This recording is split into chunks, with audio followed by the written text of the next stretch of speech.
Okay. So,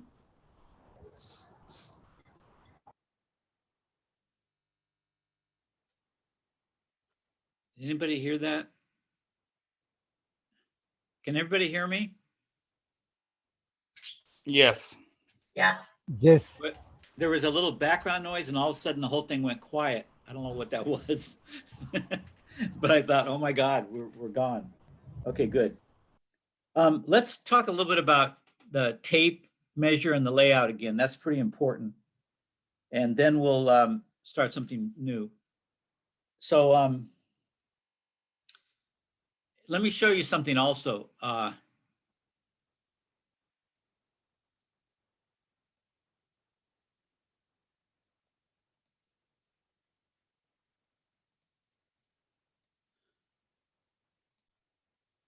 So you can all see that.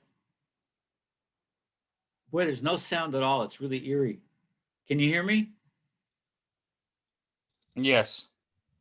We can hear Nice. you. We're just individually muted.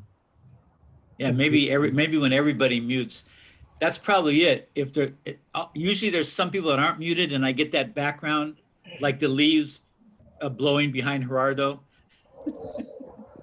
and Very and calm. Yeah. but when you all shut off, it's eerie because it hasn't happened before. All of a sudden, it's like deathly quiet. It's really weird. So anyway, this is for new people. You go to your. I don't go to this through my pipeline. I wanted to go back there, but I didn't have time to set that up. Anyway, when you go to your pipeline, and you go to the Canvas emblem in the upper right row there. When you press that, you come to this page, the dashboard page for Canvas. And then you have a choice of classes. Ours is the pink class. So you hit that. Then what I want to show you today is files, because I took everything that I just had on my desktop and I put them in your files. So if you go to files, everybody can see that on the left with my new beautiful purple large hand there, pointing hand. Click that. And this has stuff from another class. And everything for our class has an A in front of it, capital A. I put that way so it would be it would be on the top of the list and you wouldn't have to go looking for stuff. So we'll go to tape measure. If you click that, you'll get this picture here. So you can all review these things on your own. You can go to file on your own, and if you want to try to remember something.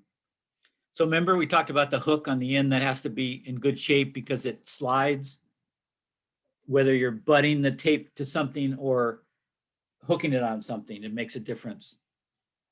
And then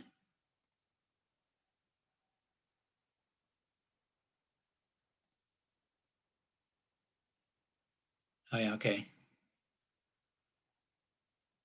Then we looked at the two registers. So the registers are the same for the first foot, just 1 through 12 inches. Then after a foot, they split. The top one is 1 foot 1 inch. It's feet and inches. When you get to 2,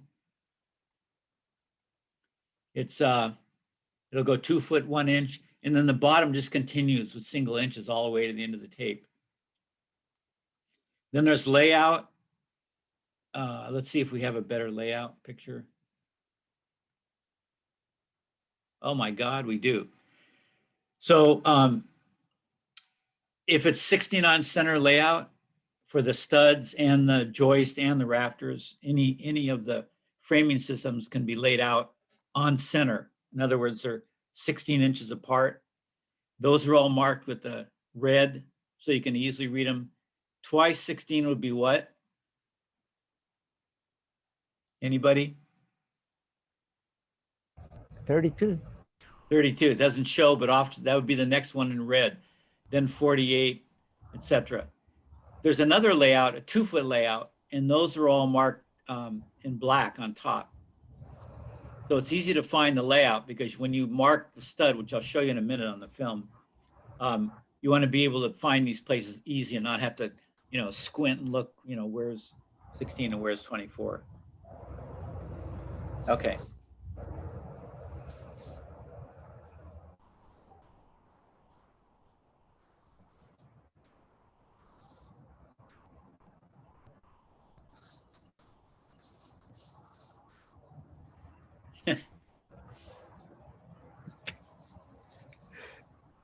Nah, it's not doing what I want.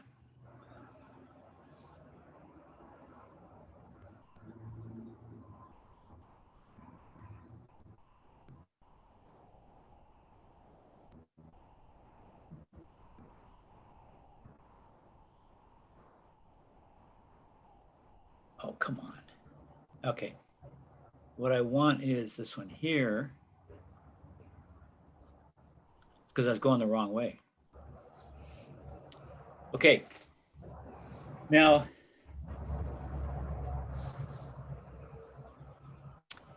pretend everybody can see this picture. Yep. Yes. Yes. I probably can make that bigger, right? No.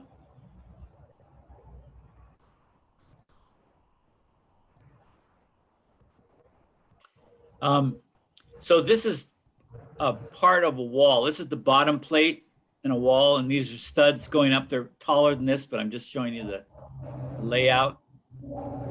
So when we say a 16 on center layout, we mean 16 inches center to center, C to C, right?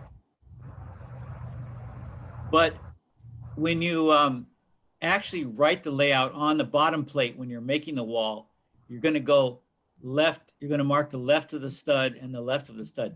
Can everybody see that left to left or right-hand side to right-hand side is the same as center to center? Can you see that? Yep. So that's good to know, because when they say it's a center to center layout, how you're going to practically use it when you're laying out a piece of wood, and we'll show a video that does that, will be from left side to left side. And we talked about why 16 on center and 2 feet on center are practical layouts. Here's a 4x8 sheet of plywood, say a sheathing that's going to go on the outside. That fits exactly in that space there. 4 foot is 3 times 16. And then the next sheet will go next to that, because we have to have nailing for that plywood in each stud. So we have to split where the two meet. We have to make sure they meet in the middle, so we can nail on one side for this sheet and nail on the other side for this sheet. Does everybody understand that? Yep. Yeah.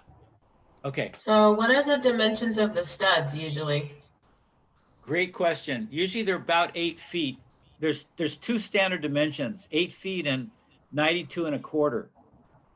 92 and a quarter is a little bit less than 8 feet, because 92 and a quarter plus the 1.5 bottom plate and the 2 top plates at 1.5, that makes 4.5 inches.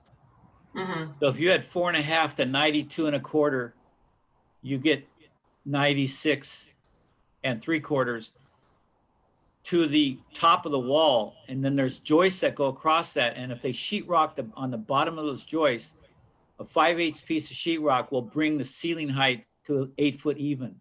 Mm-hmm. So most rooms are 8 foot even, so that will use 92 and a quarter studs. Sometimes they make it a little bit higher, and then they'd use a full 8 foot stud. So at the lumberyard, you can get both those. Okay. And then width like 2 inches? Is that what it is usually, or more? 4? No, these plates here, The width of the stud. So like the height is 92 3/4. What's the? oh, What's the- so it depends. If they're 2x4s, they're Uh-huh. everything's 1.5 thick, but Mm-hmm. the width of a 2x4 is 3.5, and if it were a 2x6, it would be 5.5.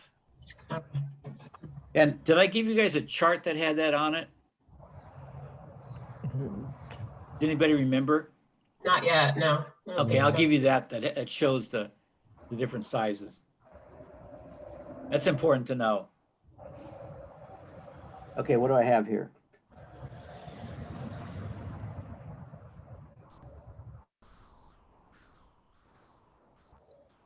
Okay, one more thing I'll show you. This is new, and then we're going to look at a little video clip of layout. Well, we could do that first. So let me set that up, okay? Let's see, where would that be? That would be. You never know with me what you're going to get.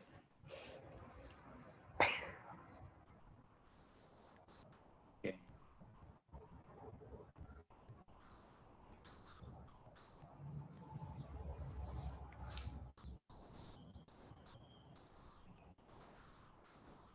Okay, here we go.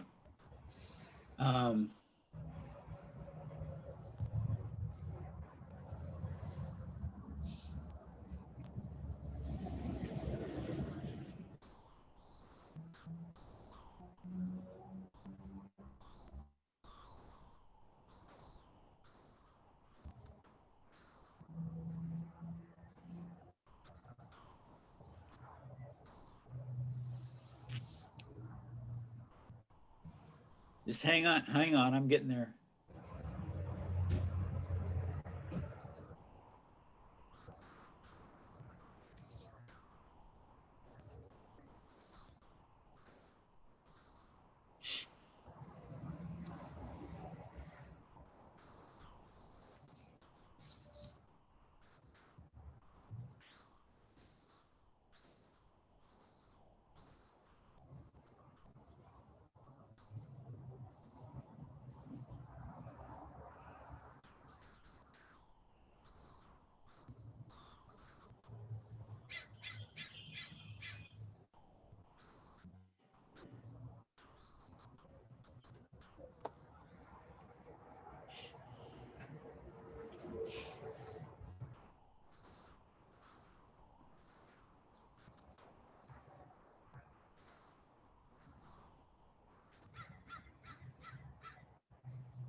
Okay, do you all see this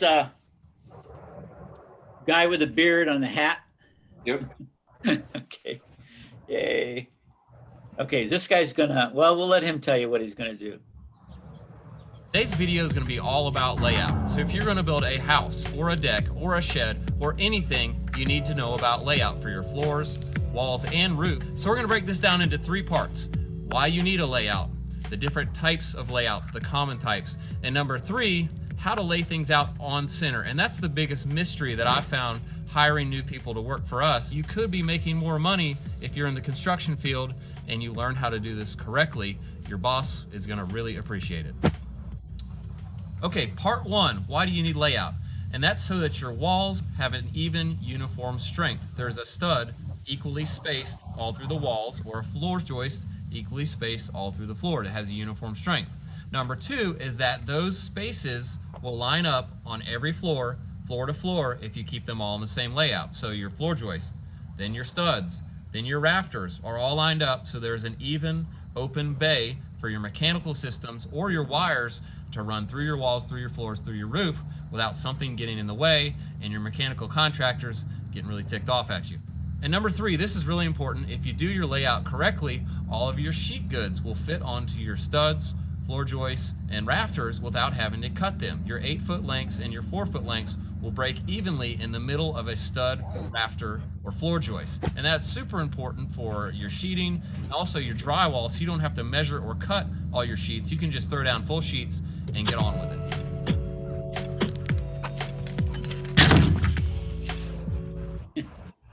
This brilliant monocular telescope is taking the world by storm. It lets you see everything from miles away and shoot stunning HD pictures with your phone for a fraction of. Okay, let's roll on with part 2, and that is the 3 most common types of layout.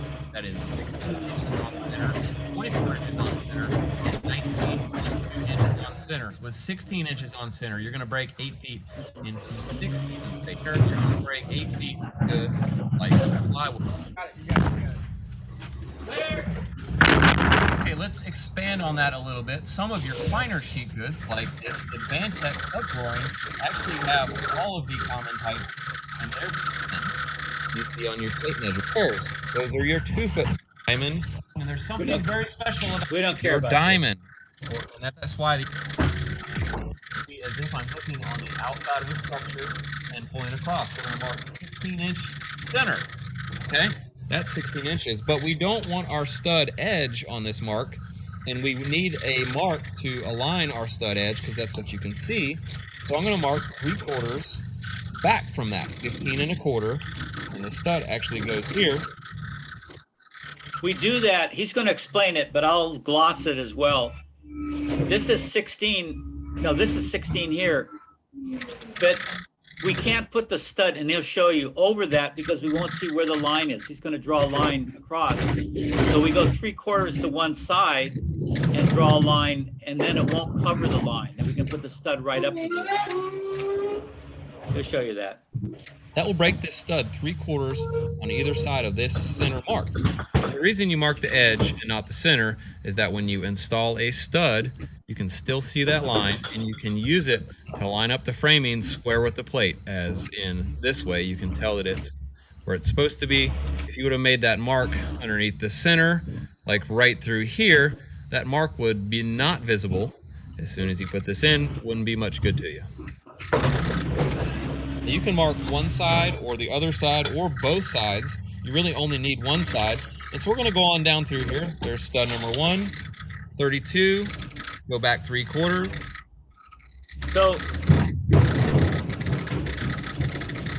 So you'll notice that he put a line and then he put an X to one side of it.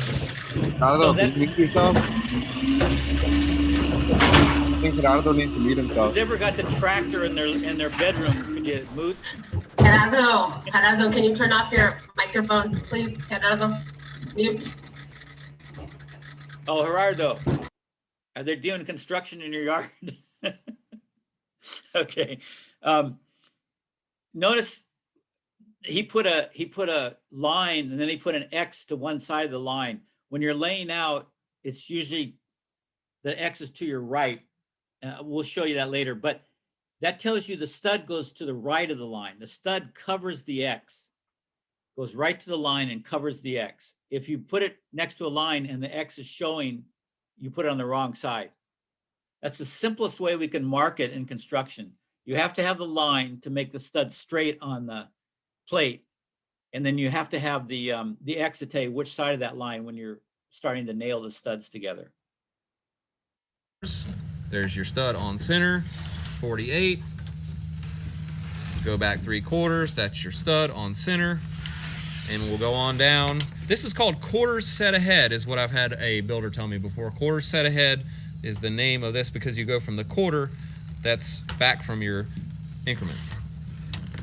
Okay, and what I want you to notice, and this is super important, it's the whole point of this, is that this. See, he's going to each of these, and I covered it up, each of these red marks, and that's where he's marking. Gets the 8-foot stud, and I'll mark both sides of this. See, there's a red there on his cape. Exactly centered on the end of your sheet goods, right here. So the center of this sheet good will break exactly in the center of your stud, and that's super important because now we can start with our next sheet good going this way, and it will have something to bear on, which is the whole point of this. And I hope everybody can understand that from what I just said. There's something so sexy about a man in a button-up shirt. Yeah. But sometimes it's just not worth the stress. Okay, let me talk to you about one other really quick important thing, and that's cutting your plates to the right length. I like to cut the plates to exactly 16 feet or exactly 8 feet if you can. Most plates do not come exactly 8 or 16 feet, even though. We don't need to hear about that right now.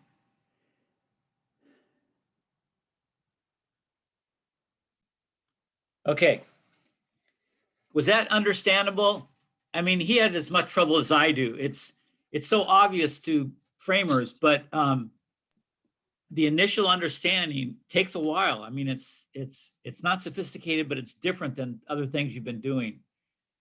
So, but everybody lays out the same way and marks the studs the same way, because you may lay out a plate and someone, and the way your crew works, someone else may come and nail it together. So the communication has to be universal. So that's why we do it that way. Those of you who frame and are doing building, you already know that layout scheme. So That's the same whether you're going 16 on center or 2 feet on center. Okay, that was a review, but I think that's really important. Now there's something I want you to know about. Let's see, where are we? And that is, we talked about a floor system, right? And we may look at we'll look at a floor system. Well, maybe we should do it now. Hold on. Let's see. What's the name of the 4x8 he puts over the studs? The sheet material, or what is he calling it? Yeah, he calls it sheet material, sheathing. Okay, the sheathing, yeah. You know, we used to just call it plywood, even though it's OSB. So we could write that down. I'll write that down. So OSB means oriented strand board, and it's a new kind of plywood that they make from scraps of wood. You've seen it on all these walls. They have it because it's cheaper than regular plywood. But since plywood's the original generic material, we just say plywood sheathing. But it's often, it could be OSB, it could be a plywood that has a insulation glued to one side, or a barrier that bounces back heat. But Patrick, generically, yes. would they make the drywall the same length as the dimensions as plywood? Yes, drywall, did you ask? Yeah, drywall. Yeah, so drywall is also 4x8 sheets, same as plywood. It For has the to be same- on center the same way. Yeah, for the same reason, exactly. Now, we didn't talk about, and I don't know if we're going to, when you have 4x8 sheets in the middle of a wall, the plywood, sometimes the plywood's put vertically, so it's 4 foot wide and 8 foot tall. That'll still break on studs. Often though, it's put on horizontally, 2 layers staggered. Then it's 8 foot long. Those will also break on studs. So either way, they hang it. But it's on a wall, the plywood's supposed to go not at the very beginning of the wall, not to the middle of that first stud. It's supposed to go all the way to the end of the wall. So because you can't change the layout, the size of the plywood, you can't add 3/4 to the plywood to go to the end of the wall. That first spacing will actually be less than 16. It'll be 15 1/4. And we may talk about that later. It's a little more sophisticated. I'll get some I'll do a drawing and I'll show you. Now we're next week, next Monday, we start the second class, which is advanced framing. So I may wait till then to show you that because it's a little more sophisticated, or I may get to it today or Wednesday. Right now, I'm trying to get out of this, get out of this, oh,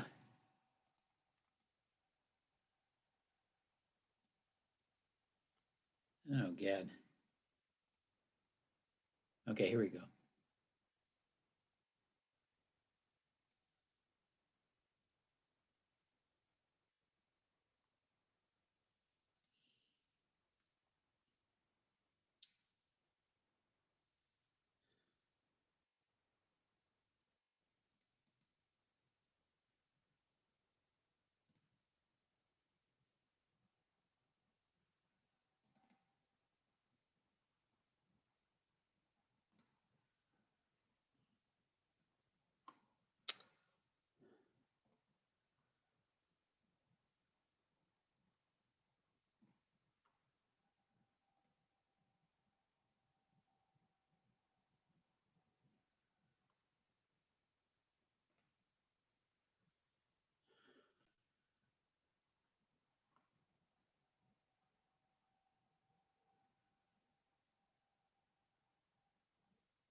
So can everybody hear me?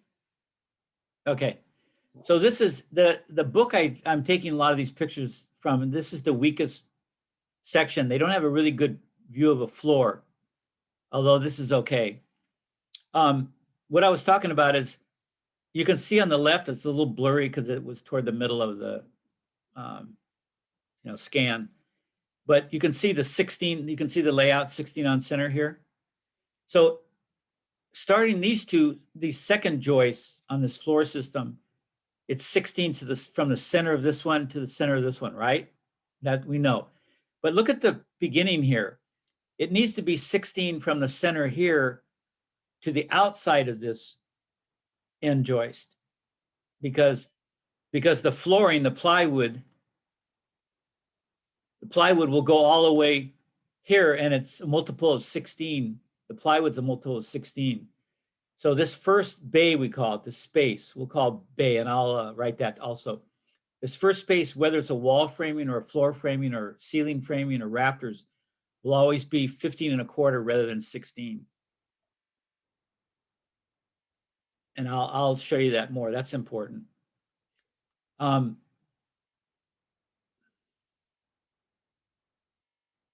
So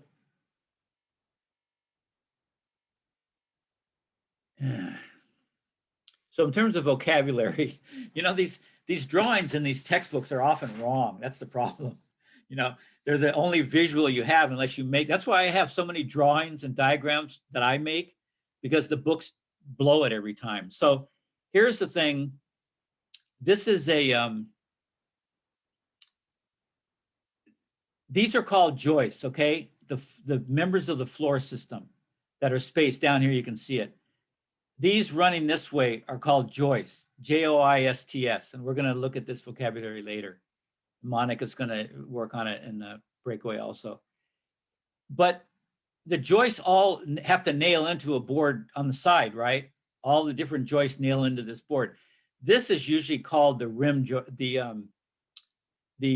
joist or header. This is usually called the end joist because it's the end of all the joists. So I'll have to make a diagram and show you that a little better. See, so this is actually wrong. This would be called an end joist, and this would be called a rim joist. So anyway, we can look at that later, but what I wanted to show you here was often the floor system is on a sill plate at the top of the foundation, and I'll show you a sideway picture of that later. But sometimes the joists are hung on this. They're not resting on any plate. So they have to have a piece of hardware that hangs them on here. It's not enough to nail them through the end. They need to be hung. So let me show you some of the hardware let me show you what joist hangers look like. And that,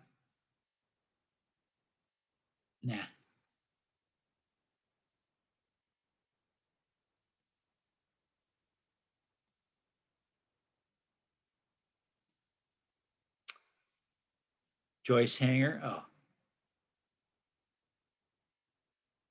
So can you see this okay?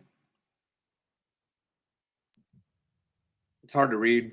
It's hard to read, but you can see like here's a hanger and it's hanging this beam onto this side piece. Here there's joists that we just looked at and they're hung on a wall. You can see that. This is what they look like. You can see that outline, can't you? That piece of hardware. Yes. Yeah. So I'll bring a piece. I have some somewhere and show you in live, but they're different sizes because the joists can be different widths. So these vary in size. And so sometimes you can see how these things are all hung on the outside. So these pieces of hardware are called connectors. The general name for all hardware, metal hardware for framing, are called connectors because they connect the pieces of wood together. These connect the joists to the rim joist. So all these are called connectors. This is a word, this is a vocabulary I want you to learn. It's on our list. And the thing that fastens these to the wood, sometimes it's nails, sometimes it's screws. Those are called fasteners. So you have connectors, is this part, and the fasteners are the nails or screws or bolts that hold these to the other piece of wood. Yeah? Okay.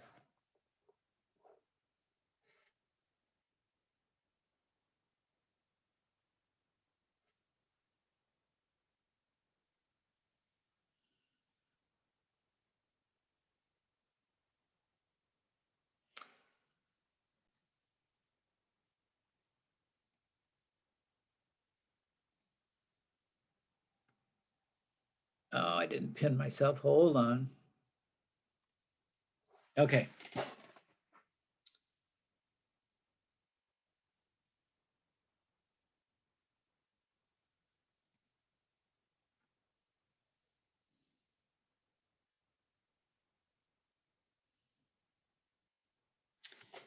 Okay, can you all see this whiteboard here? Was Yeah. that a, Yeah. was that a Yes. resounding yes? Yes. That's what I thought. So let's do it. I'm going to draw a floor system since I can't get a decent picture and I forgot to upload this.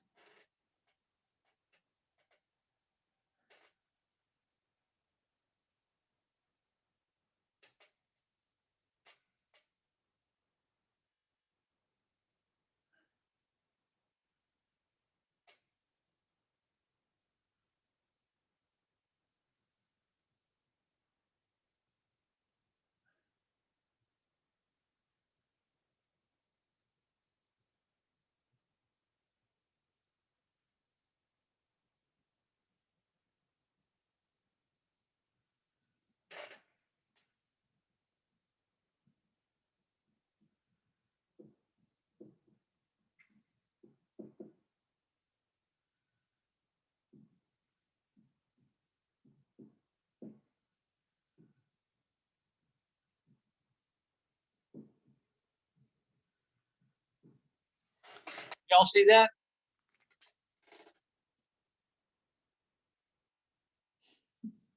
Yes? Yes. Okay. Yeah. So this is looking down on a floor.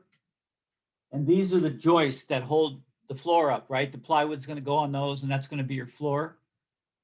So this is composed of joists going across, and the joists have to be connected together. So you have these end pieces. This is true of all. This is a similar to a wall that has floor plate and studs. So all the building systems in a house are cross members that hold up things and then the things that connect them. So in this case, we call this a rim joist because it's at the rim of the joist. And this at the end would be called an end joist because it's the last joist. It's the joist on the end of the series of joists. So end joist is part of the system, is one of the joists. There's two ends. And then this is called a rim joist. Sometimes you call it a header because headers are things that connect pieces together. That's pretty clear, right? So I'm going to make a picture of that. So if you want to remember what I said, some of you are writing it down. I can see that's great. It's actually good to write things, even if you have them stored somewhere else, because in the act of writing, your brain commits that information a little bit more to your head. I don't know if you knew that. Your teacher should be telling you that since first grade. But writing's not just an exercise. It actually enables your brain to remember things and understand them better. So I always write things even if I know they're recorded somewhere. I will make a neater drawing of this and I will put it in the file section so you can review that. All of the ones for this class will be under A- something at the top of that file list in your Canvas. Okay. So for a floor system, the only other thing to know is sometimes you have joists.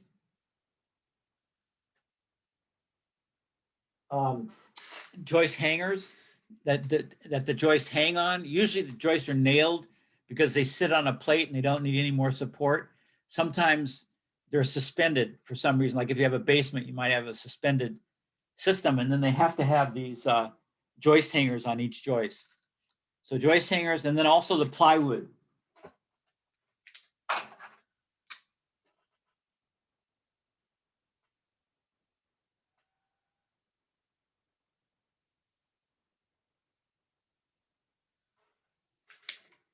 So you have plywood sheets that go across. I don't know. Can you see the red mark on that?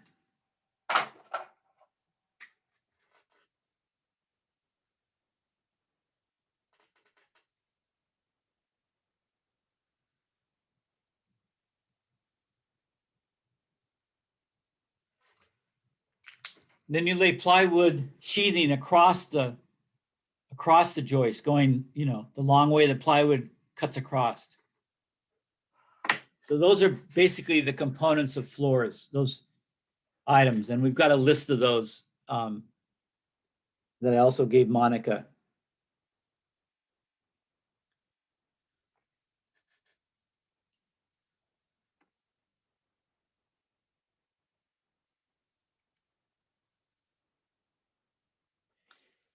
So 9:50. Let's wait till after 10 and take our first break, okay? All right. So let's get out of this. Stop sharing.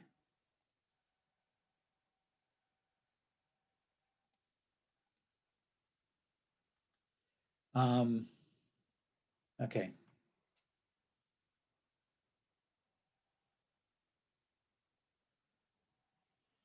So let's start into wall framing. That'll be the new topic for today. You want to do that?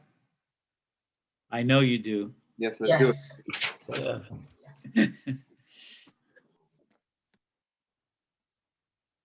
Okay, I've got a special picture for you somewhere. Oh, that's in the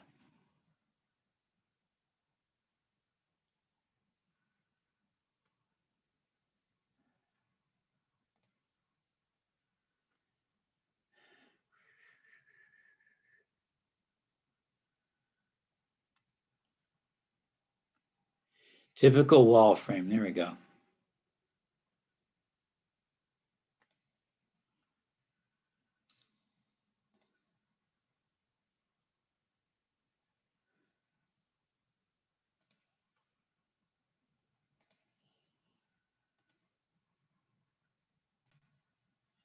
Okay.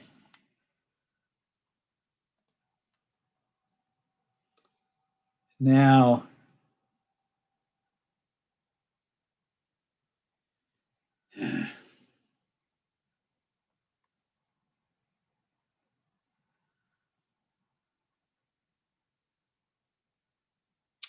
I don't think you can see that. And I don't know that I can make it any bigger. Patrick, I think, do you see those three dots at the top left, the top right next to the purple P in the screen? There's three dots, and then from there you can zoom if you click on the plus over a little bit to the right. Now see if that helps.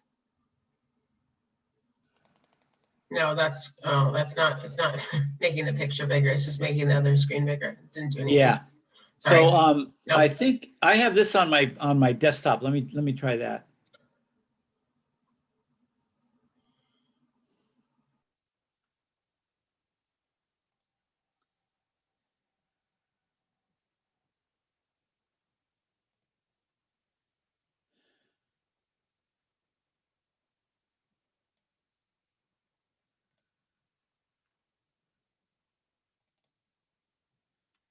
Oh yeah. This will work.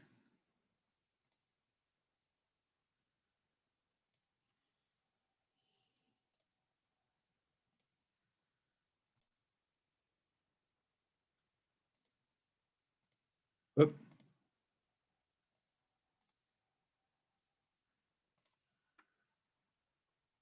Ah.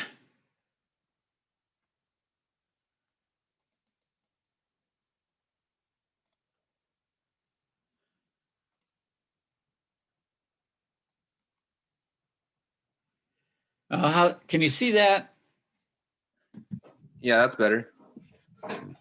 You know, when I was showing this, when I was testing this out earlier, I could make it bigger and also, oh, yeah, there it goes. Okay.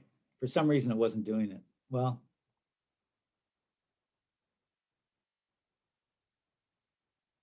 yeah. Okay, great. That's pretty visible there, right? Yes. Okay. So this is a typical wall layout. So let's go over this.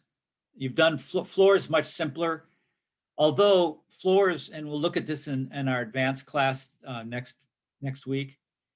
Floors can have openings, right? Why would you have an opening in a floor? Plumbing, maybe?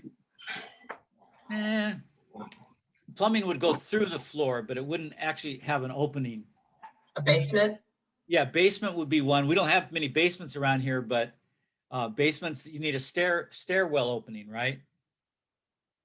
And what about in a ceiling? Do we have openings in ceilings? Yes, attics. Yeah, attic access. So there's a special way to frame those kind of openings. We'll look at that next week. But often floors don't have any openings, so it's like we just showed you, pretty straightforward. But a wall has almost always has a window or a door in it, and so it's at least an exterior wall. So it gets a little more complicated. But let's go over the parts of the wall. And again, this is a picture from our textbook, and it's not totally right. So see at the bottom here, you can see my what do you call this? Cursor, right? Yeah, Arrow, that's pretty visible. purple. Okay. Mhm.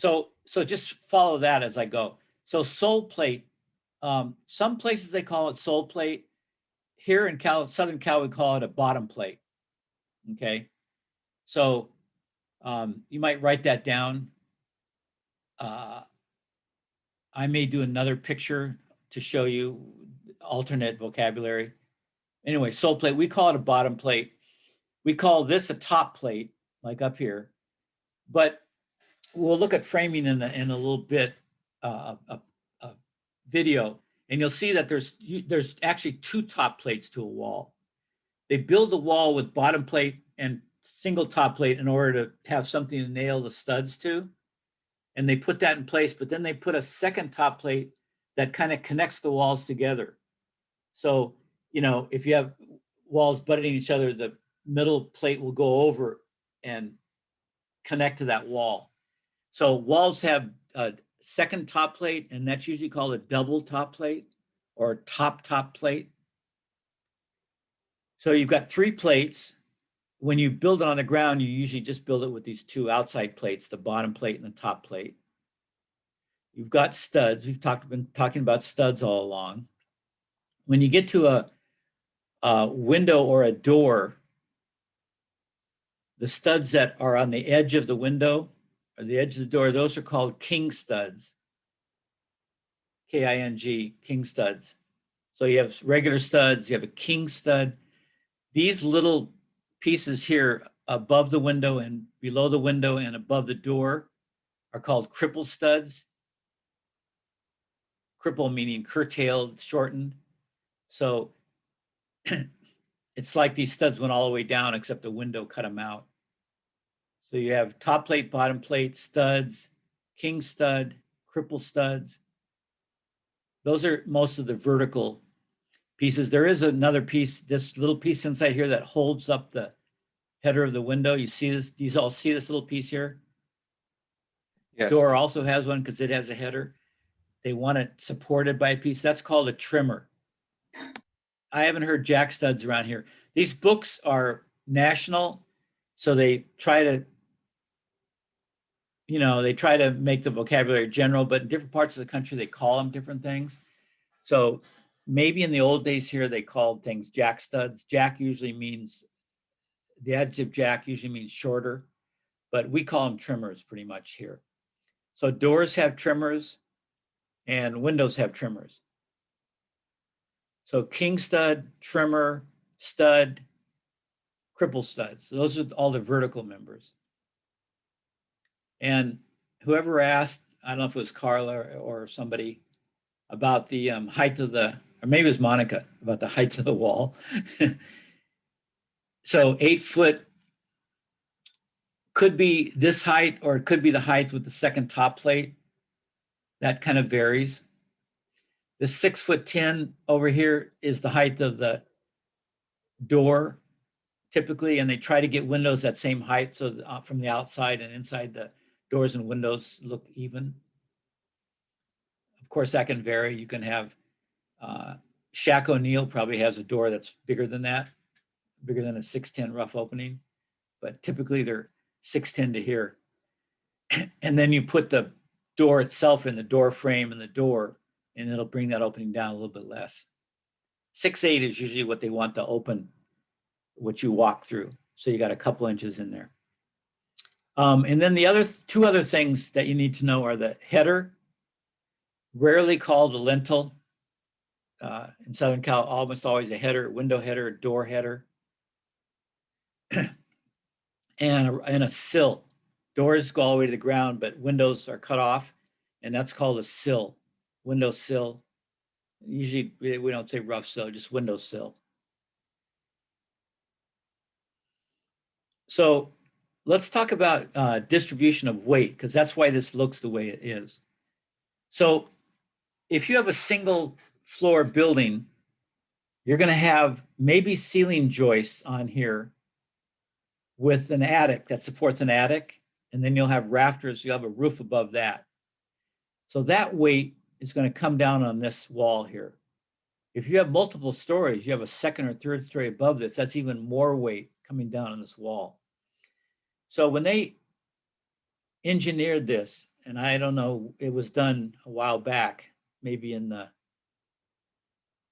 30s or 40s, 1930s or 40s, they had to figure out how big a piece of wood and how much spacing would support this weight, because the weight's coming down all along this wall, this outside wall. And it's we call it bearing. It's bearing on this wall. And so they make the studs even spaced, so that helps bear the weight more. You distribute it evenly. So that's why it was even. Why it was 16 on center or 2 feet on center is that they said, okay, what kind of, so we have an easy wood to work with would be a 2x4 size. So how much do we have to space 2x4s to be able to sustain the weight that's coming down? So they figured out, well, if we do them 16 on center with a double plate, that'll distribute the weight enough for a second floor or a roof on a first floor. So that's where we got that spacing. Engineers gave it to us. If you have 2x6, which are a wider stud, you can go 2 feet on center because it's wider, so it'll support the weight better. So you can space out a little bit more. So that's where we get those layouts, the 16 and 24-inch on center layouts. Then when we come to window, we said, well, whoa, we're taking out all this space here, which used to bear the weight in this area of the roof. So how can we do that? Won't the roof cave in here? Well, it would cave in if we didn't redistribute it. So we take a large piece of wood across here, and that bears the weight of all of the roof and upper floors coming down on this plate, and they go to these cripple studs, and then they hit this. And this is enough to bear that weight and distribute it to the side where it comes down on here. And so they also engineered how wide this way that these pieces have to be for a window this wide. So the size of the space determines how wide this header is. If it were, see, this door is less wide, you can see, so the header's less wide also. And when I was your age and some of your age, you typical college age kids, when I was building, we would size these ourselves. So if we had a 6-foot opening, we would do a 2x6 header. If we had an 8-foot opening, we'd do 2x8 header. Then buildings would fall down for various reasons, earthquakes, people weren't building them right. And the building code started coming in saying, okay, we're going to tell you what you need for a header. We're not going to leave it up to the carpenters anymore. So now the blueprints, the architect will design and specify what this has to be. If it's an unusual opening that an architect might not know, he would send it to a structural engineer and he would say, okay, you need this kind of support here. So building's gotten a little bit more complex, but probably for good reasons because of negligence and buildings failing. The sill only bears the weight of the window, which is negligible. So it's only a 2x4 or a 2x6, right? So the only other thing to know about this is the layout. So it's 16 on center.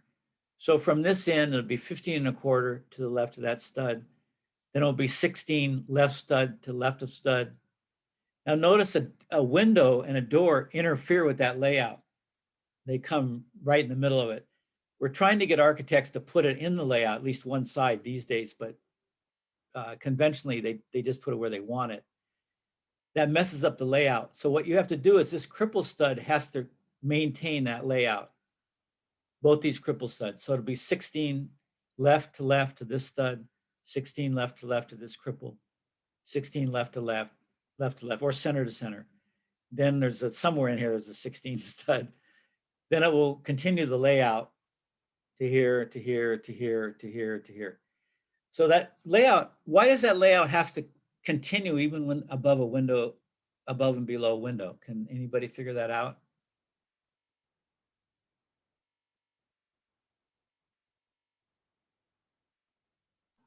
To Come bear on. the weight of the second story or the Yeah, attic? 2 reasons. To bear the weight of the second story, so you need the upper ones online, and also to continue to be a layout for the sheet goods, for the plywood on the outside, the sheathing, and the sheetrock on the inside, because those go 16 and 2 feet are factors of 4 and 8 foot sheets, whether they're placed vertically or horizontally.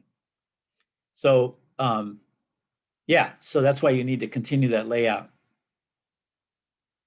So a piece of plywood will fit and hit the bottom here, even though it'll be kind of notched into the window, it still has to fit there.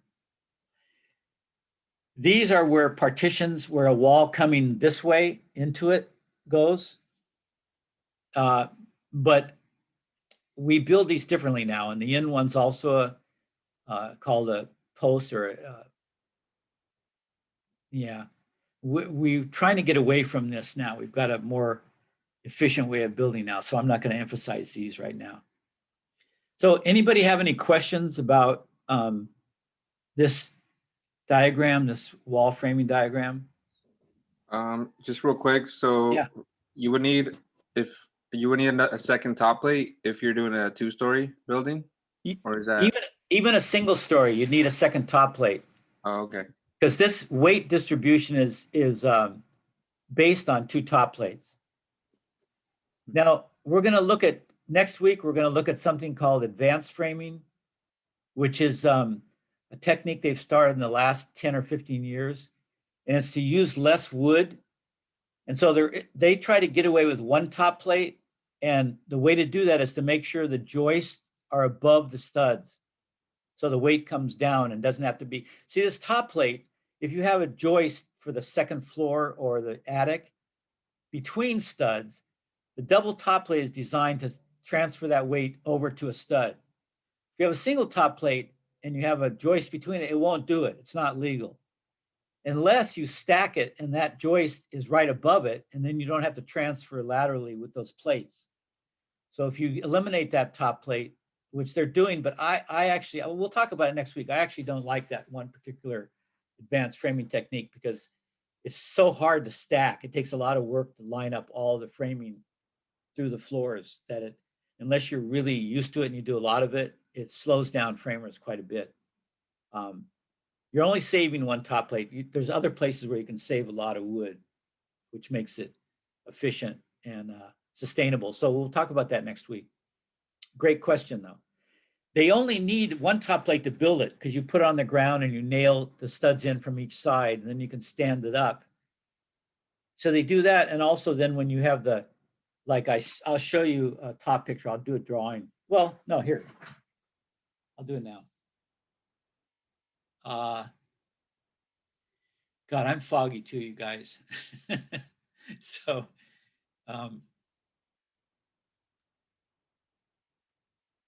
this.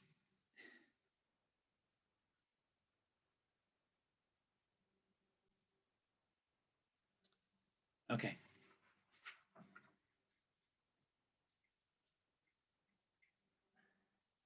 The problem on my side is because I'm switching around, I have so many menus end up on there and I can't see underneath them to the dots and labels I need to click. So I get confused and slow. Okay, so here's an outside wall from above. Here's another outside wall adjacent to it. and say we have a partition here, an inside wall, butts up to it. So these are all single top plates and they're put up like that. Then when we take the second top plate, we run it past, see, we can go, these are all the same level, so we can go over that. And same with this. So then we can nail down in there and connect that. You see how that works? The second top plate kind of connects everything and holds it together. So in advanced framing, which we'll look at next week, if you get rid of that second top plate, you need something else to hold the wall together. So you'll end up putting a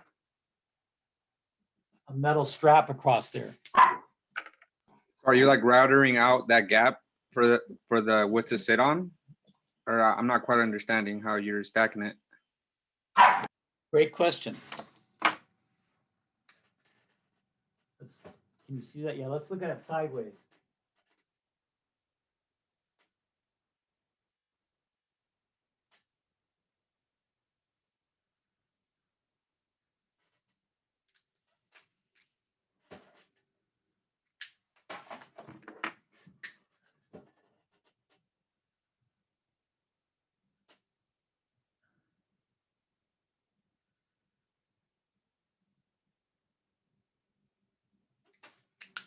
So the red's the second top plate. Can you see that? Yes? A little bit. Yeah.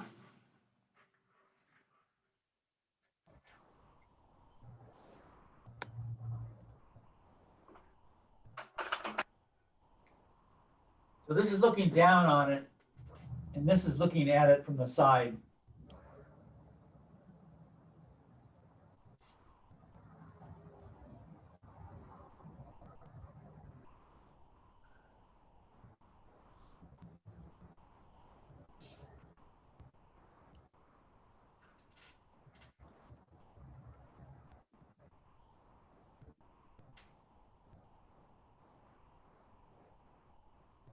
So remember, in a drawing, the X means you're looking at it this way, right? It means you're looking at the end of a piece of wood. So this is the top plate on this wall coming this way. This is the top plate on the wall coming this way. This is the top plate on the wall going that way. See that? Yep. Yep. So then on the next plate,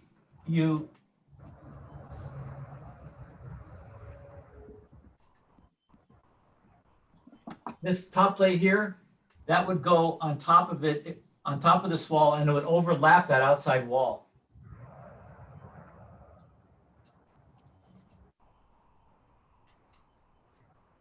So it doesn't have to be notched because it's got plate on each side of it. Mm. So the first level is blue and the second level is red. And the only difference is this top plate, instead of ending on the under top plate, it goes over the outside wall. Okay. So it's kind of like Jenga. Yeah. Okay.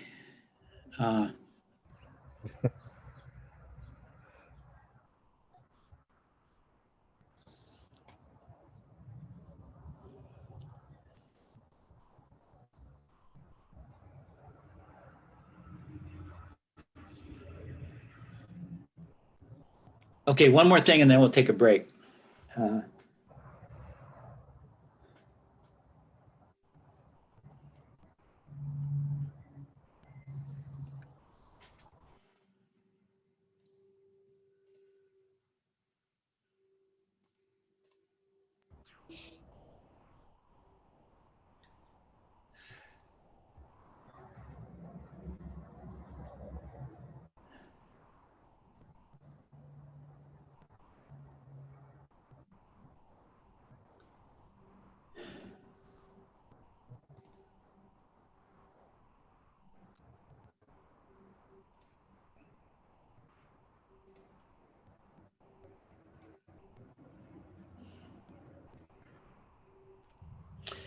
Okay, can you all see this floor plan? Yes. Yes. Yeah.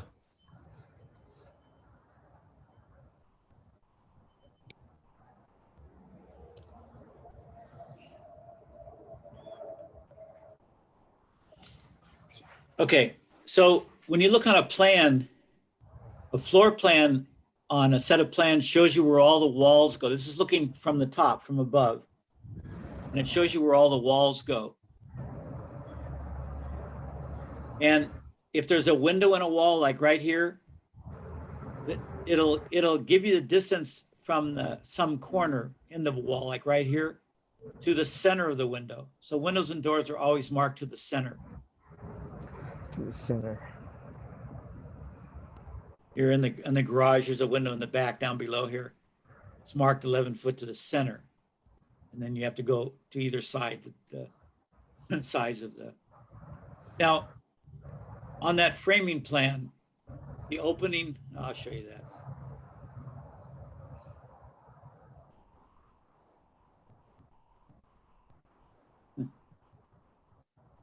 Let's see.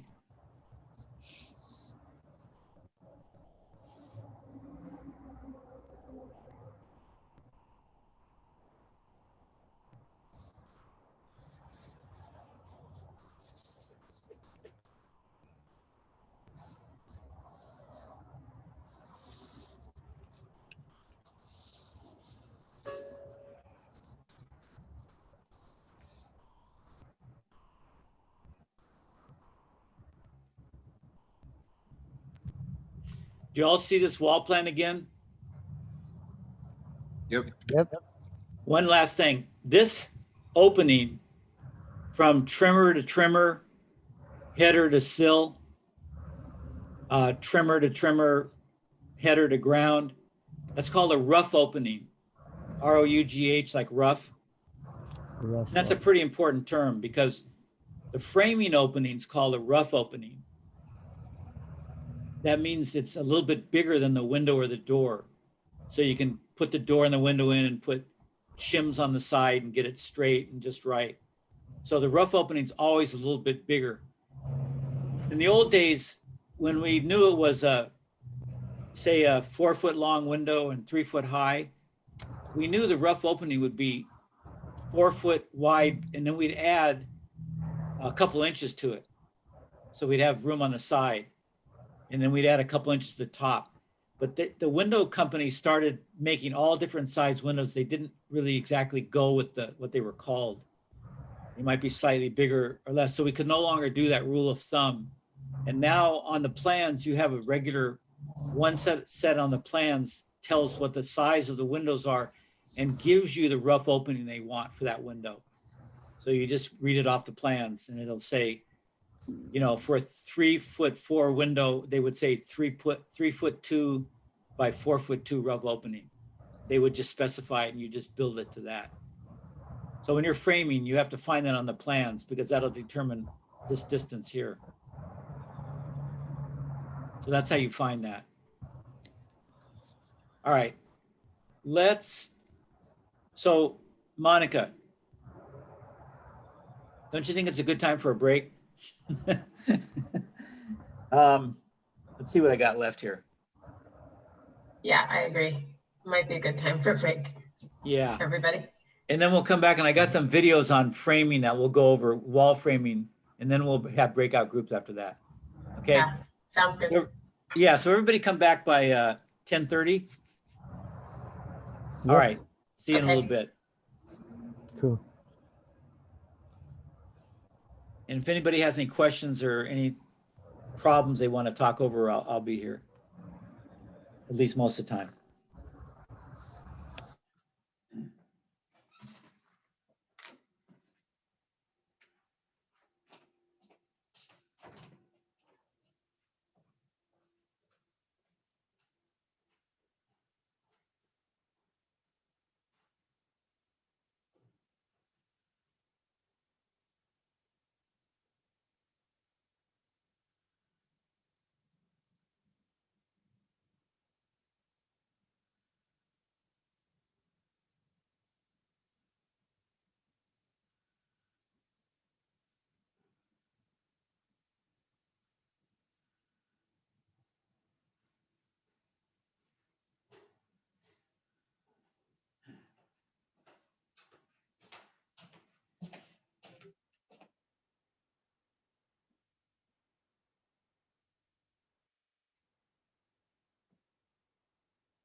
I am back. Hey, okay.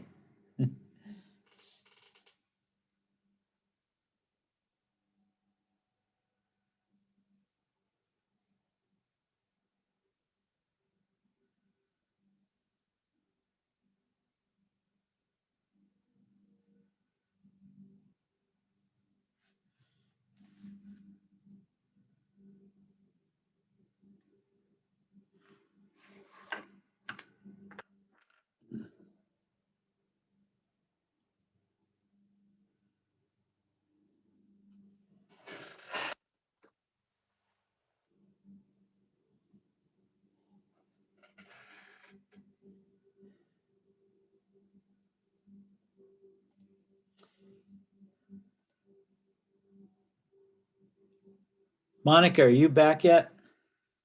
Yeah, I'm here. Okay. Hi. So I'm going to start. There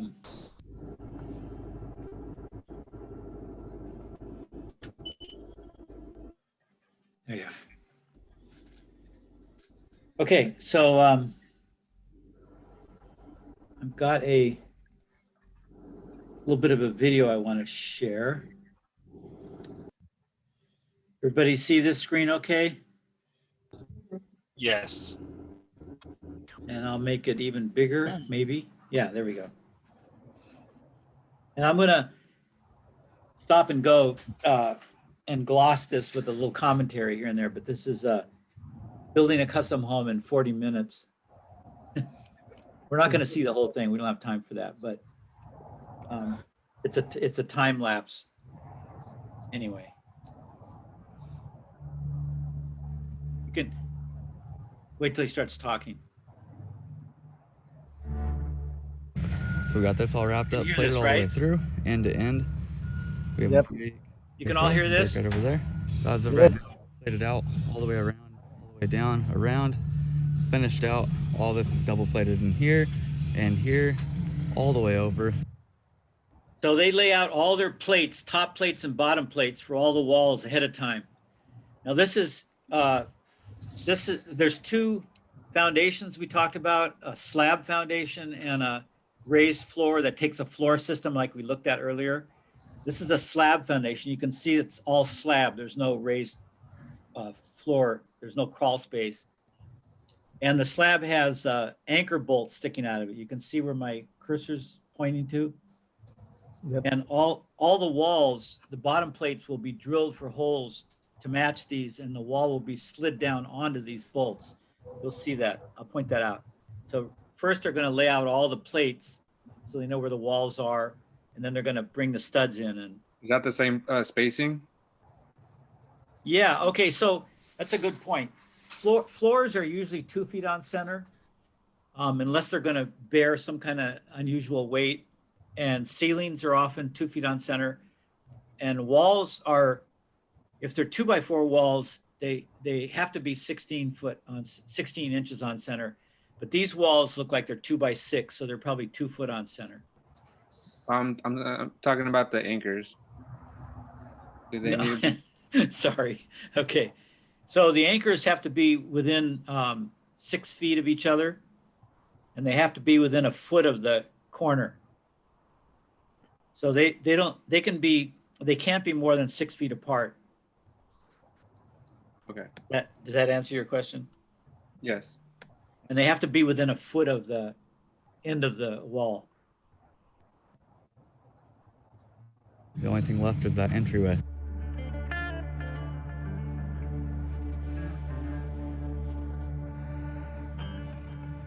So these first walls are pre-made. In fact, they may have bought these.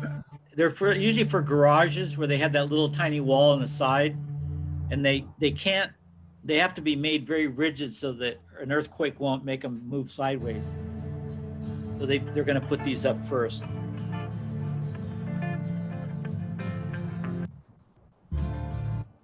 Then now they put they stand the plates up, and then they put the studs between them, and then they're going to nail them from the side. So that's what you'll be seeing first.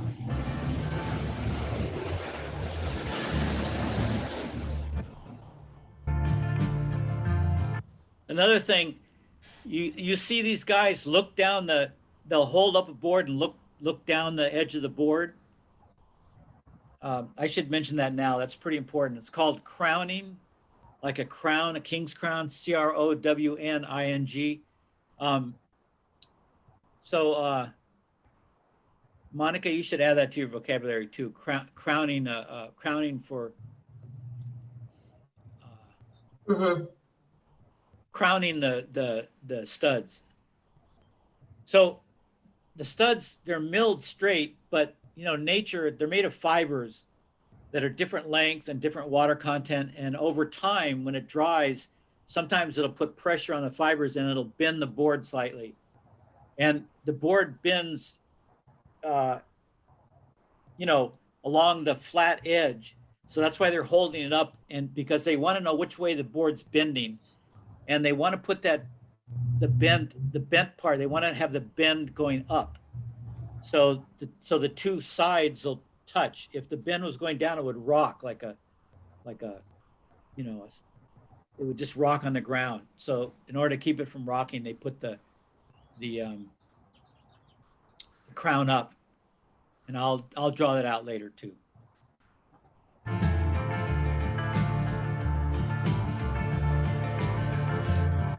They use nail guns. They're nailing corners together, and then they have to nail each. You're gonna just go down and nail each of these studs in place.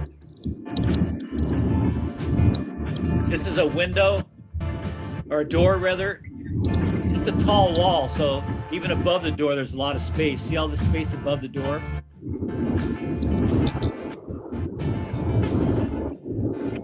Now, smaller houses and bigger crews will normally build walls and put them up themselves, but these are extra tall walls. Here's the top of a door, so that's 7 foot, another 4 feet. So these 11 or 12 foot walls, so they're very heavy. So these guys have brought a crane in, and they're gonna lift everything up by crane. Also, this blocking here, when a wall's taller than 8 foot, you have to put fire blocking in. Usually just put one, but they put 2 for strength. Blocks in between the studs. So if a fire breaks out in the house, if a fire is coming up in between the studs, it'll take time to burn the block and slow down the burning the house down. That's why they put these in.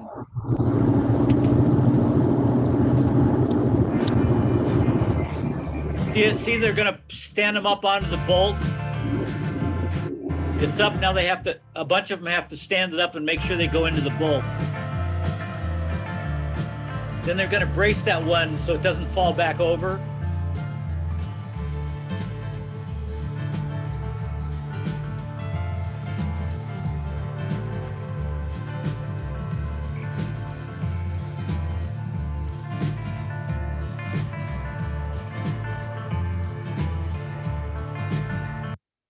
Notice one more thing. You can kind of see it, this bottom plate, you can see it's a slightly green color as contrasted with the white of the studs, white and orangish of the studs. That's because this is pressure treated with a toxic chemical so that when water comes up through the slab, water will come up through a slab, through concrete, it's porous. And the water will sit at the bottom of that plate, and over time, little microorganisms in the water will eat away the wood and rot the plate. So in order to keep that from happening, for any wood that's put on directly on concrete, you have to use treated wood so that it has poison that those little organisms won't stay alive in.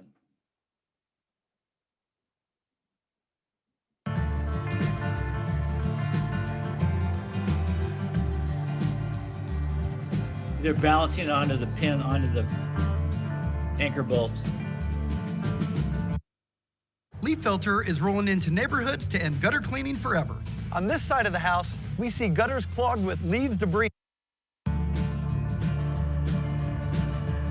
Okay.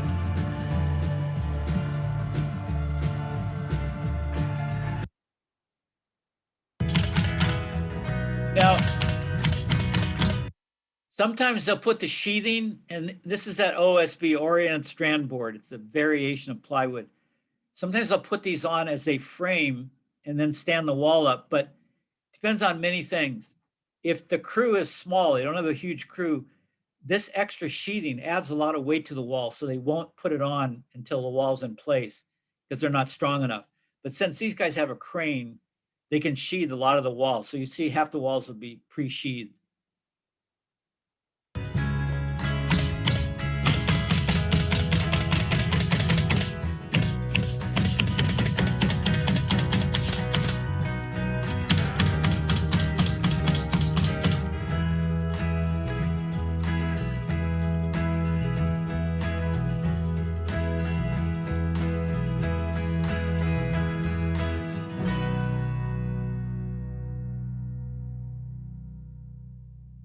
Okay, we've seen enough of that.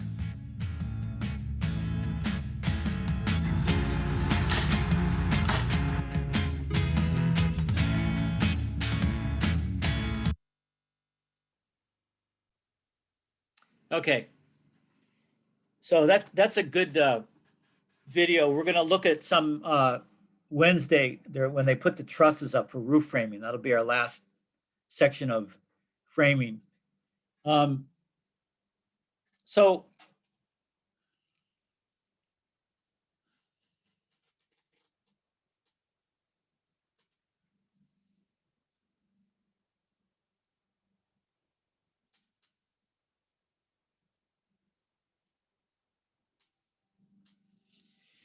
can someone tell me what steps there are in the process from what you've seen in the film and what we've talked about this morning and last week?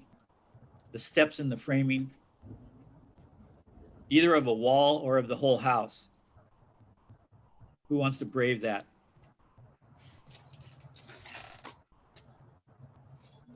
I guess you would look at the plans first and decide or figure out what size studs you're gonna use.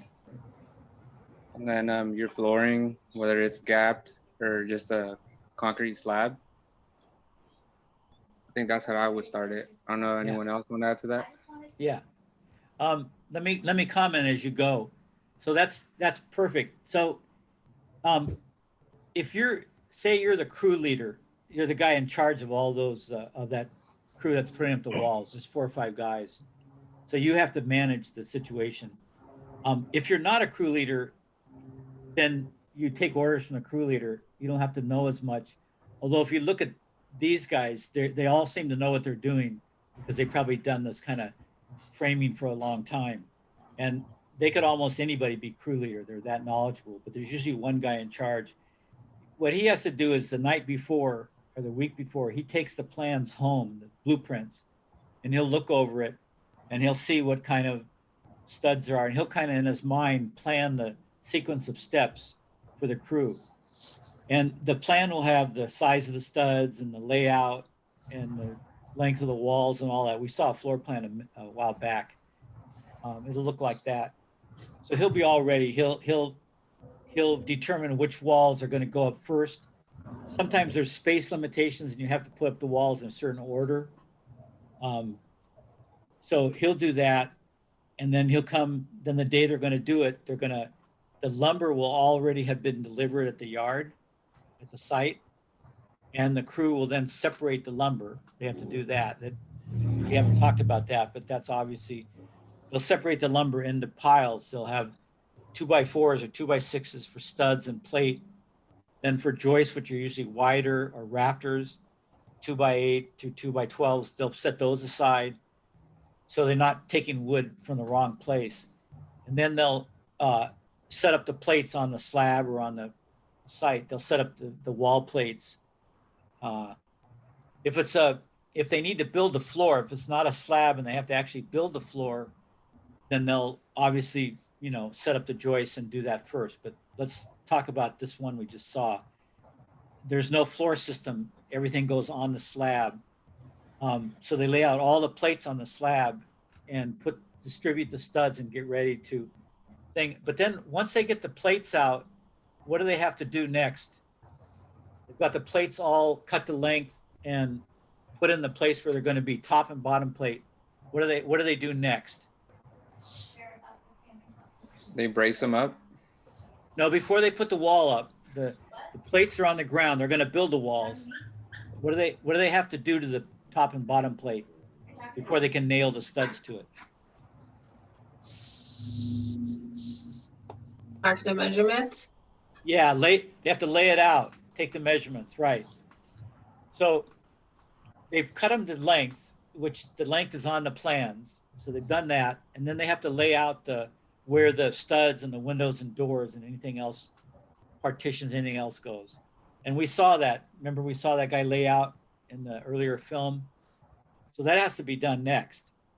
And they'll usually do that one wall at a time. They won't go and lay all of them out. They'll lay one out and then they'll build it.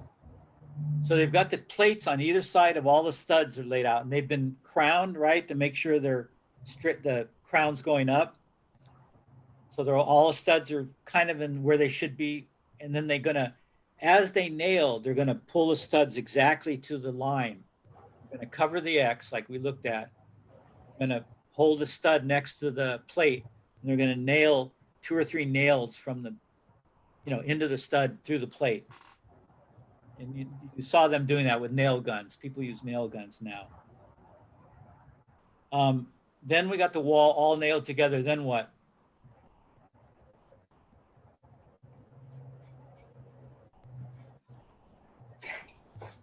The holes had to be drilled out for the Yeah, I the forgot that.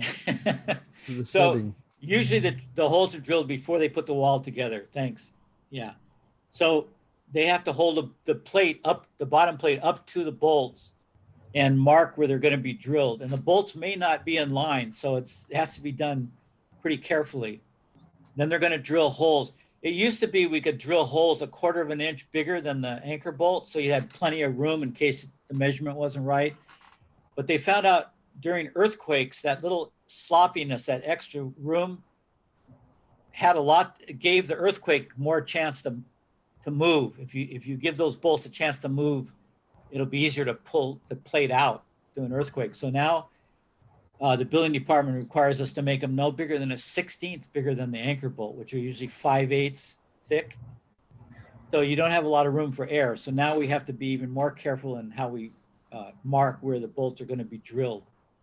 Then with that plate, in this case, it was treated plate, you have to drill the holes, then you build a wall. So I made a mistake. I jumped ahead of myself. So I'm glad you caught me. So the holes are all in the plate, the walls are together now. Then what are we going to do?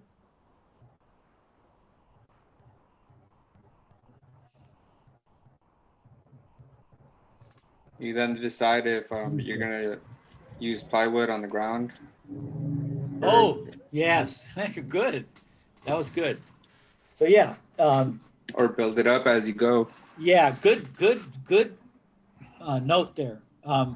Yeah, a lot of times if they have a big enough crew and they're strong enough to raise a heavy wall with sheathing, they'll sheath it on the ground because it's obviously easier. You can stand above it or get on your knees and just nail away. If it's upward, you have to put the plywood against it. You have to support the plywood on the bottom if the plate's overhanging. So it's a lot more difficult to nail. Then you have to get a ladder to nail up high. So anything you can do on the deck when the wall's down there, you do it. So if you have the strength, you sheathe, and that was a McMansion, that was a big type house. But if you had a smaller, typical middle class house, you could do the walls and lift them yourself.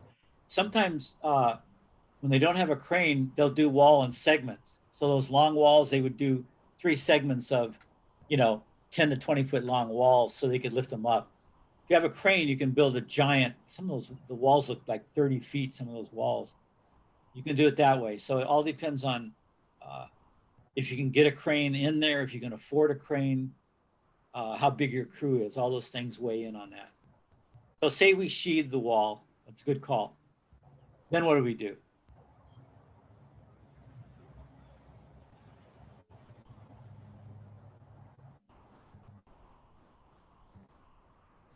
Nail the studs.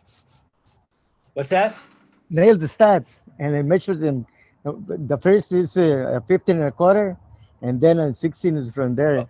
Okay, so say we've laid that out, and say we've drilled the holes in the bottom plate, and then we've built the wall on the ground, nailing through the plates. Then we put the sheathing on. Then what do we do? Nail the sheathing. Okay, then we nail the sheathing, and then after that, what do we do? So Open the windows. Pull the wall up. Pull the wall up. Yeah, we're ready to pull the wall up. Yeah, you make sure everything's aligned, everything's Yes. nice and square. Yeah. And Cut out the window. Yeah. Now that's a good point.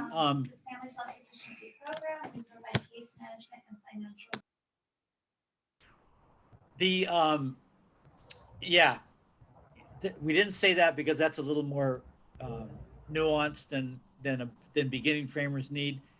Before you put the sheathing on, you have to make sure though, can you see me? I don't have my, can you see my hands?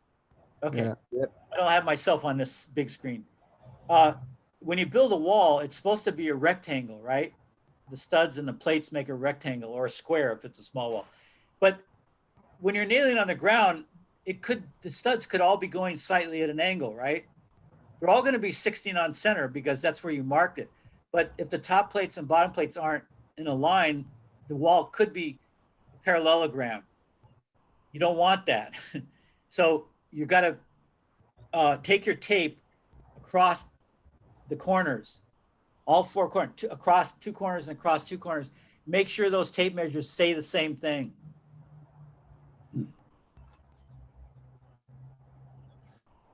Kind of like using the square, Yeah. So because but we don't just have a on a bigger square, scale. yeah, you couldn't take a framing square and do a corner. It wouldn't be big enough, right? Because, the wood's not that even. So in place of a framing square, we put our tapes going across this way, going across this way. And if those two cross measurements are the same, it means the wall's square. So you would do that first, then you would take the sheathing and put it on it, and the sheathing will lock it into that rectangular shape, 90 degrees. Yeah, but it's amazing the stuff you forget when you're not doing it. And so then your walls are square, and then you're going to put them up. When the reason that's easy to forget is sometimes when you don't put the sheathing on because the wall's too heavy and you don't want to do it later, then you can stand we used to put bracing in to the wall.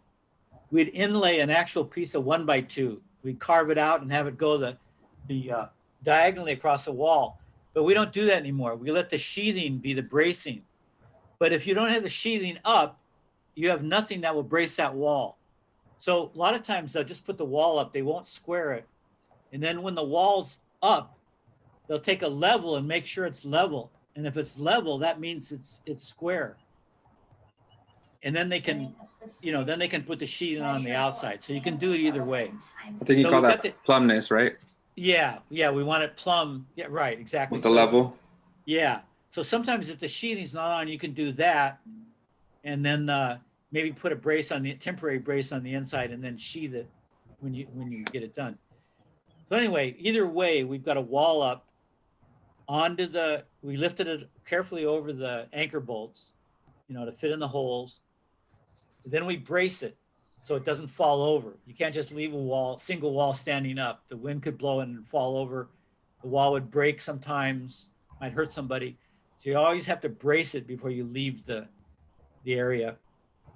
And then you go for the next wall and build it, do the same process, stand it up. Then you can connect the two walls. And then you just proceed with the rest of the first floor walls. And tomorrow, Wednesday, we'll talk about the ceiling and the roof. And that'll be, what we'll do with that. We're not going to talk too much about safety. We may cover it Wednesday because we have a whole nother week of framing, or 2 weeks. And we'll definitely cover it in there. It's almost better to let you see how the work progresses, and then you get an idea where the danger points are. If I try to teach it ahead of time, you won't know what I'm talking about, So we'll cover safety, but we'll cover it all at once a little later. Who was the person in the class that was asking about OSHA? Was that Francisco? Yeah. Were you the one asking about how much OSHA discussion we'll have? Yeah. Not a lot, but we will cover safety. And we'll talk about what OSHA is. Okay. Well, let's see. Oh, I have a question. Do you have to have all of the walls up before you put the second headers up? Or the second plate, double top plate? The top plate. Yeah, now if you had looked at that movie closely, but you weren't, the video we just showed, but you weren't looking for it, they put the double top plate on first, And then, so they had the first wall, the double flat plate actually was stuck out 5.5 inches. And the reason, sometimes contractors do that, but then what do you do when you get the wall that's going to fit underneath that? If you go to put it in and it bangs against that overhanging top plate, you have to either knock that top plate up a little bit to let the wall in, or pull the whole wall up. So often they won't put it in until after, because then they don't have to fool with that stuff. But the really good crews that know what they're doing and do a really careful job, sometimes they'll put the second plate on first, and it'll just be overlapping or pulled back from the, to fit where it needs to lap. That's a good question. So it works both ways. There's variations in framing that really depend on the number of crew, whether there's a crane involved, the size of the walls they want to build at once. There's all these variables. So there's various ways companies go at it. Because it's more efficient. You have to know how big your crew is and how skilled they are and all these things, before you can design a process. Process follows all that stuff. But there's basic similarities. Great question.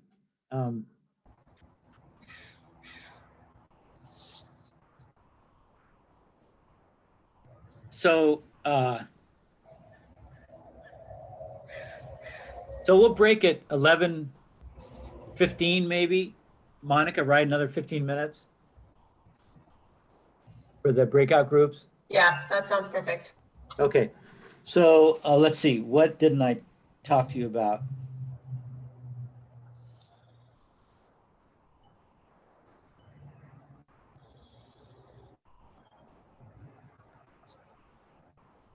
I'm going to give this one more try. In my normal classes, credit classes at night, where I have a lot of actual people that are doing carpentry, this is one of the harder concepts. And maybe you guys, because you're a sharp bunch, have already mastered it. But it's really important. So let me try one more before we break into groups.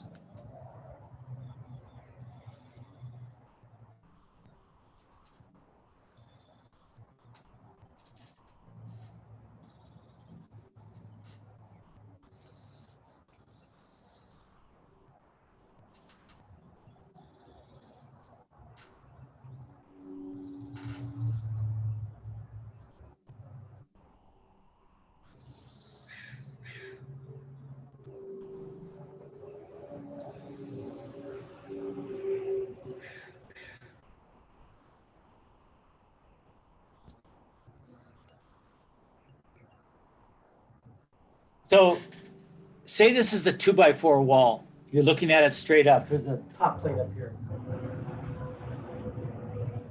Right? So bottom plate, stud, top plate, you all recognize that?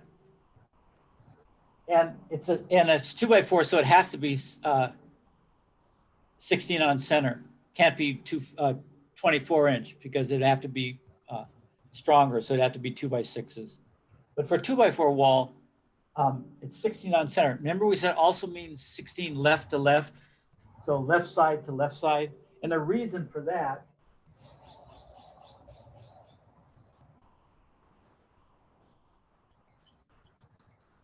is when you're building the wall and you're looking down on it, you're laying it out, that plate, you're going to lay out a line. It'll be this line. It'll be the left-hand line of the stud, and then the X is where the stud goes.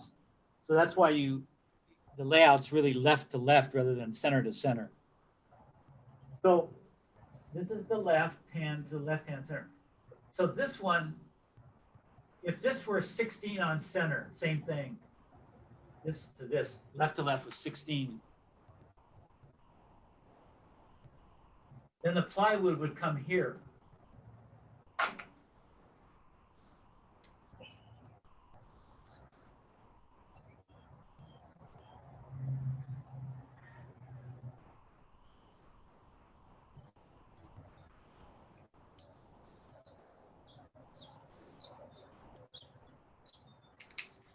If that first spacing was 16 like all the rest, the plywood would come to the center of that outside stud.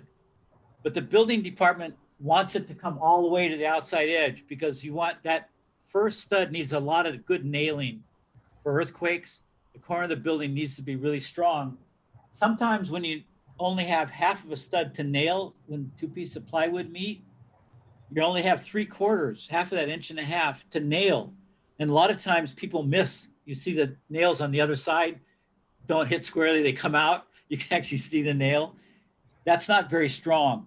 And and also 3/4 is easier to break in an earthquake. So that corner, when they want a full inch and a half nailing, so you can nail that right in the center of that stud and really make it strong. So this has to come all the way to the outside, and we can't lengthen the plywood 3/4 of an inch. It's 8 feet or 4 feet if it's vertical. So in order to make that plywood go to the outside, we have to bring that outside, we have to move that over. So what we do is we take this first stud and we don't go as far with it as 16. Come back half of that's 3/4 we need. We come back 3/4 with that first stud. So this center to center is only 15 1/4 as opposed to 16. And then it's 16 there on down. The first one's 15 1/4 from the edge, from left to left. So when we're laying out, we put our tape, we hook it on the end, and we go 15 1/4, make the line. Then the lines from here on out are 16. You see why we need to do that in order to have that plywood come all the way to the end? Yes? Yep. So, because, I've had over the years, I've had guys come into my class and say, my boss just says, do it 16 on 16. And the plywood ends up like that. The inspectors won't allow that anymore. It's not strong enough. They want that corner really nailed. In fact, now we have special framing for corners because as the earthquakes as they have more earthquakes, they really want the corner not to be able to, parallelogram like that. That's how buildings fall over. So they make that corner really rigid so it can't move. And they'll have what's called a shear panel. The plywood will be an extra layer and the nailing will be closer together through the studs just to make that corner strong. So it's a real weak point in the house. So it's very important. So that's why we do that layout. One more thing I told you I wanted you to learn.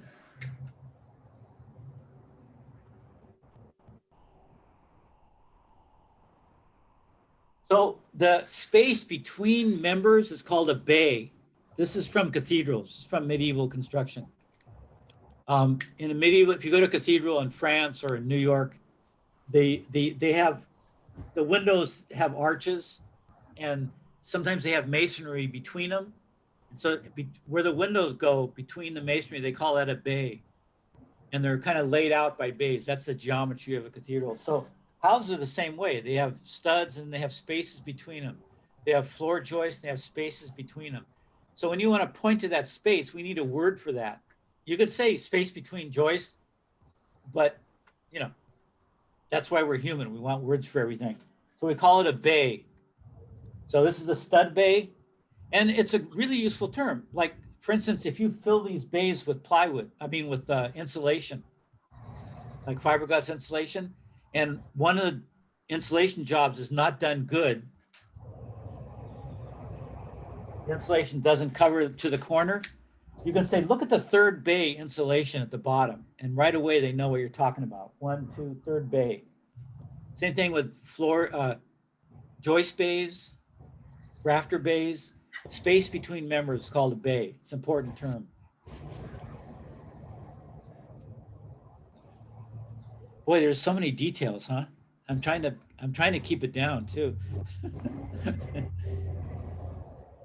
But I'll tell you, people love to frame because even though for you beginners, it may seem complicated and there's a lot to know, but in finish work, there's even more to know. But once you learn this stuff, it's so obvious and so easy. And so it's like Lego. You just put the stuff together, nail it. It's so satisfying. People get into framing and that's what they want to do. They don't even want to learn any other kind of carpentry. It's very satisfying, and everything fits together. It's really all well planned. If you look at the videos, the YouTubes, I search that a lot because I'm looking for one that's appropriate to my classes. There's a lot more YouTubes than there were 5 years ago, even. You know, some of them have mistakes and are not great, but every carpenter and owner, usually it's the carpenter owner that does the show. They do it slightly different. They all have tips on how to do it in better ways. So it's really kind of fun to watch. You wouldn't notice it unless you were a little bit experienced, but you can just tell how much they love it. Just fitting the stuff together. They're all so proud to be able to show you how they build a perfect wall or the perfect floor. It's really kind of fun. Patrick, can you, Yes. if you have a chance, can you explain the crowning, the studs again? Oh, one more yeah. time with the Thank diagram you. on the whiteboard for me? Thank you. That's perfect. I wish I had a board with me in my room, but I don't have studs laying around. Rodney would just like go out to his truck and be like, I'll be right back. I'm going to my truck to go get a stud. That's Yeah, all. I know.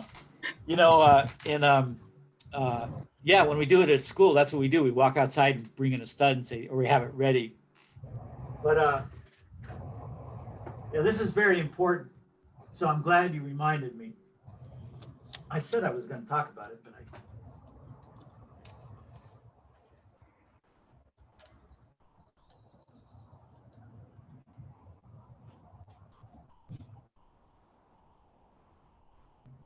so this is exaggerated, but when you buy the stud at the store, it's like this. It's like this if it's new. But if it's Home Depot, it'll be relatively new and it'll be pretty straight. If it's Hayward, it may have been sitting around a little bit longer.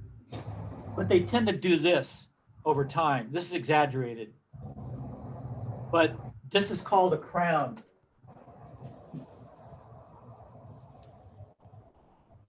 Because it looks like a crown, right, over the head.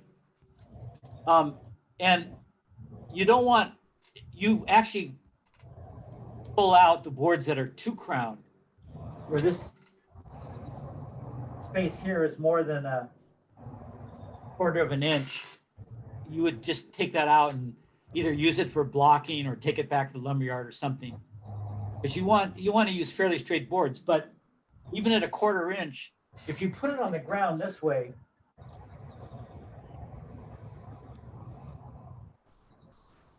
it's going to rock, right? So how are you going to put how are you going to nail it to your plates? Because it's rocking on that crown. It makes nailing the wall together hell. But if you put it this way, like this, the two corners hit the ground. It won't rock, right? So the two corners stabilize it. And the other thing is, if you have a wall, you want all the studs to be crowned the same way. So when you put them on the ground, you make sure that you look at each one and you make sure that crown's up. And when you look down it, you'll be able to see the curve in it. And you make sure that curve's going up. And then they're all on the ground. They won't rock. You can nail the plates in. And then when you stand the wall up, they're all going to be crowned the same way. So the sheetrock won't have to bend back and forth. If you have crowning opposite ways, the sheetrock's going to just be wavy. So it also helps the look of the interior finish. Monica, did you get that? Yeah, I think so. So if I lay it out on the ground and they're all with the crown going up, the corners will be touching the ground, basically, even if it's a little bit crowning. Then when I nail the wall in and I pick it up, that will be on the inside of the house, or will it be on the outside of the house? Well, it doesn't matter. Any wall you do that, because then if they're all crowned the same way, it helps you nail it, but it also makes sure that the sheetrock won't wave.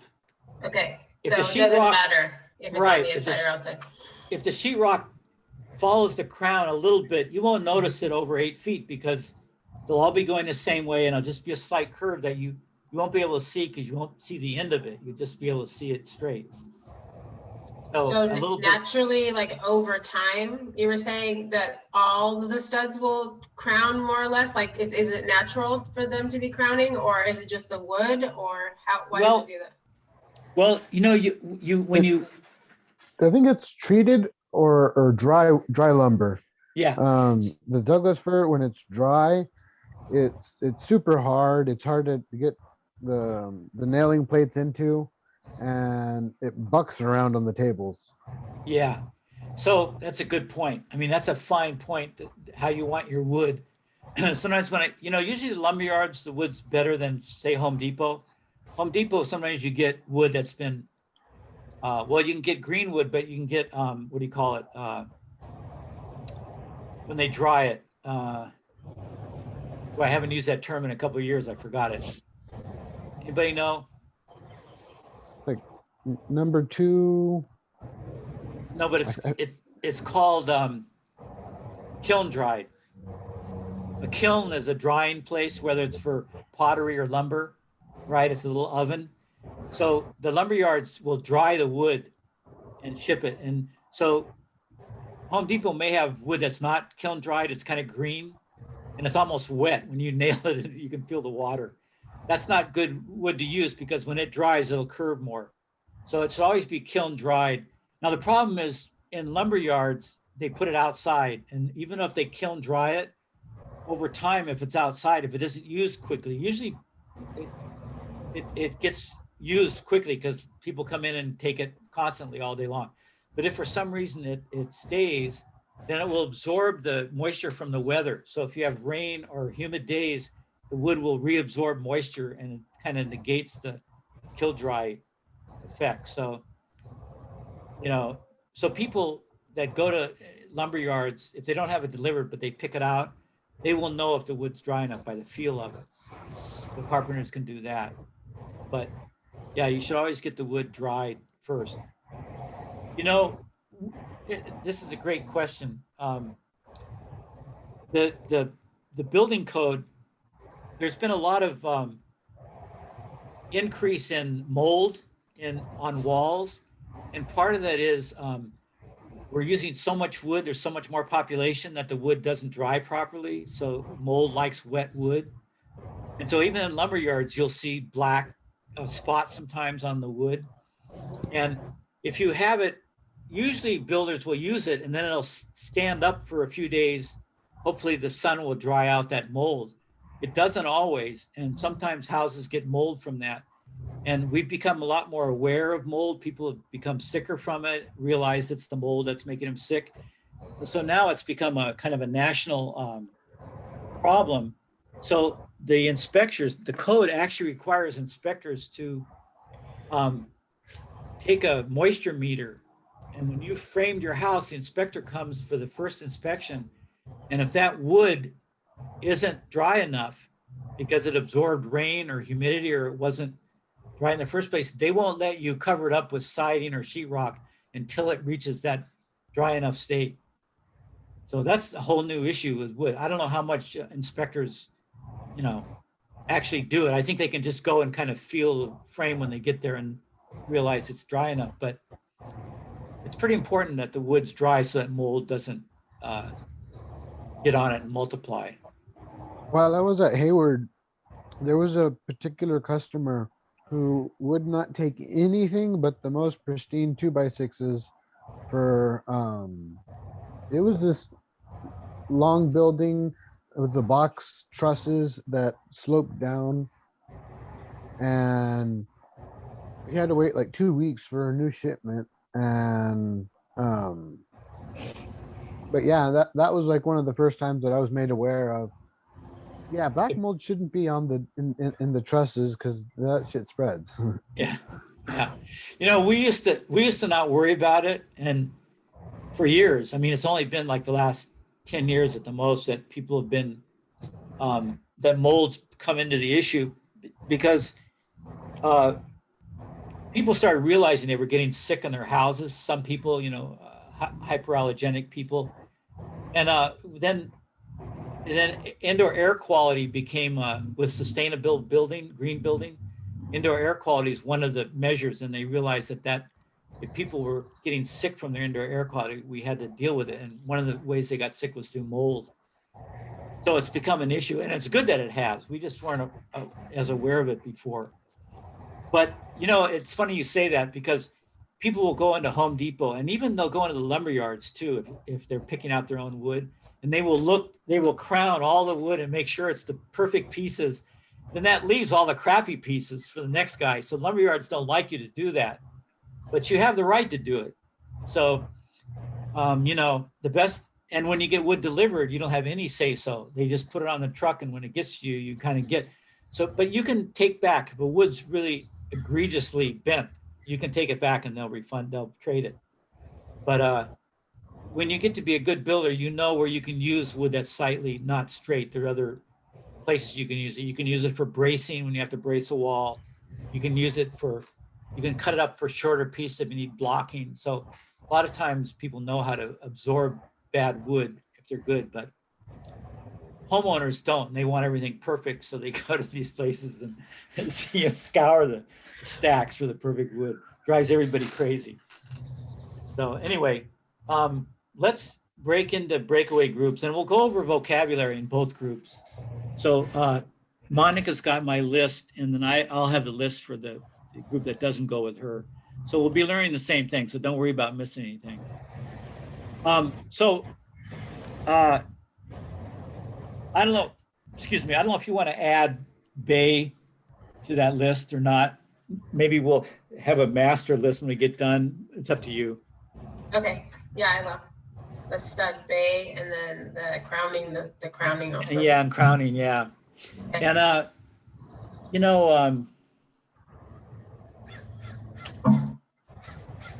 forgot what I was going to say. Yeah, I can't remember. Anyway, some of those words like horizontal and vertical, those are just kind of general words. And it's like row and column, They're not really necessary in a class, but if a teacher notices, remembers that people have trouble with those, it may be good exercise. Okay, so in order to break away, I have to make the rooms, right? Cut down breakout rooms and then create rooms manually. Okay, so it's one break. I don't count my room as a breakout room, or would it be two? You can stay here with the other group if you're going to do just one big group. I'll You stay don't here. have We'll to. do one. And you can just do one breakout room, I guess, and then. And we'll assign it manually. And we'll create. Assign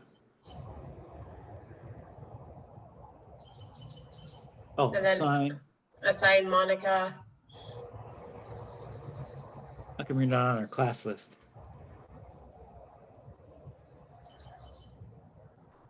Oh, you know what? I can, because you made me a co-host, I can do it too. Oh, no, you're there. Okay. Sorry. I didn't have my glasses on. The print's very small for that list. Okay, and. Me and Esperanza is here. And who was did you say someone before Esperanza? No, and anybody else who wants to come into my group today. Gerardo Hey, Perez. you guys, that Monica's much prettier than I am. So if you want to stare at a face, you'd be better in her group. Just a suggestion, but okay. Anybody else? Okay. Shall we do that? Yeah. Israel? And Israel too. Israel Rodriguez. Me too. Oh, and Lionel. Okay, that's good. So wait, Lionel? Lionel, Israel, Gerardo, and Esperanza are with me. I think that's it. Okay, go ahead and then you can click open all rooms, I think. Yeah. Thank you. You're welcome. Okay. Okay, so let me get that list and we'll go over it like they're doing. Let's see. So that would be, what's that thing doing there?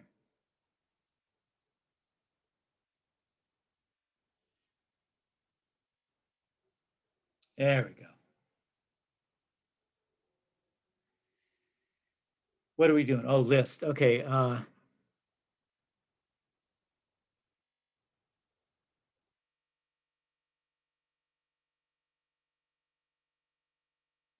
Third class vocabulary.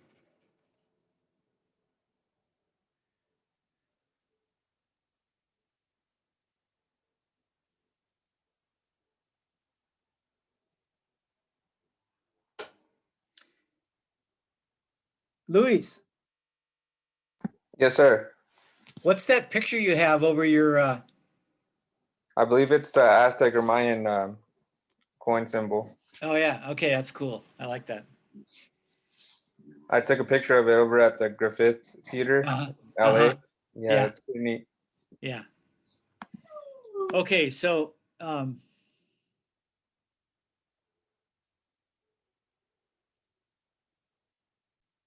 okay, so let's look at this list for a bit.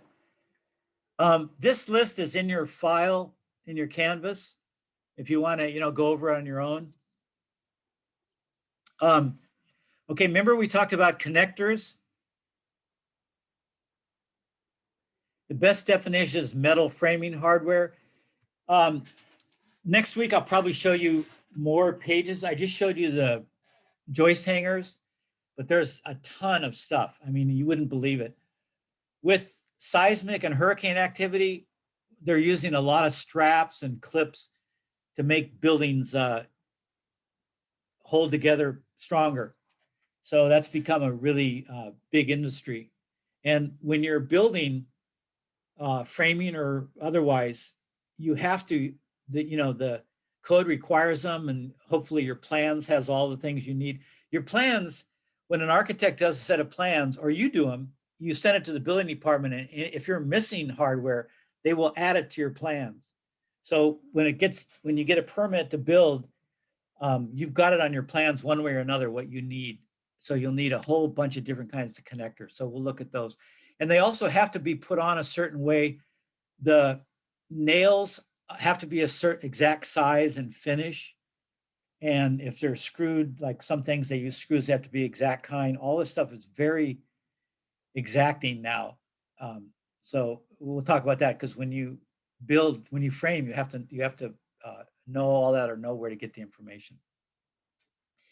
Here's a couple of terms I thought of that are useful. And carpenters use the term plumb, and one of our students used it when we were talking about squaring up the frame, and level.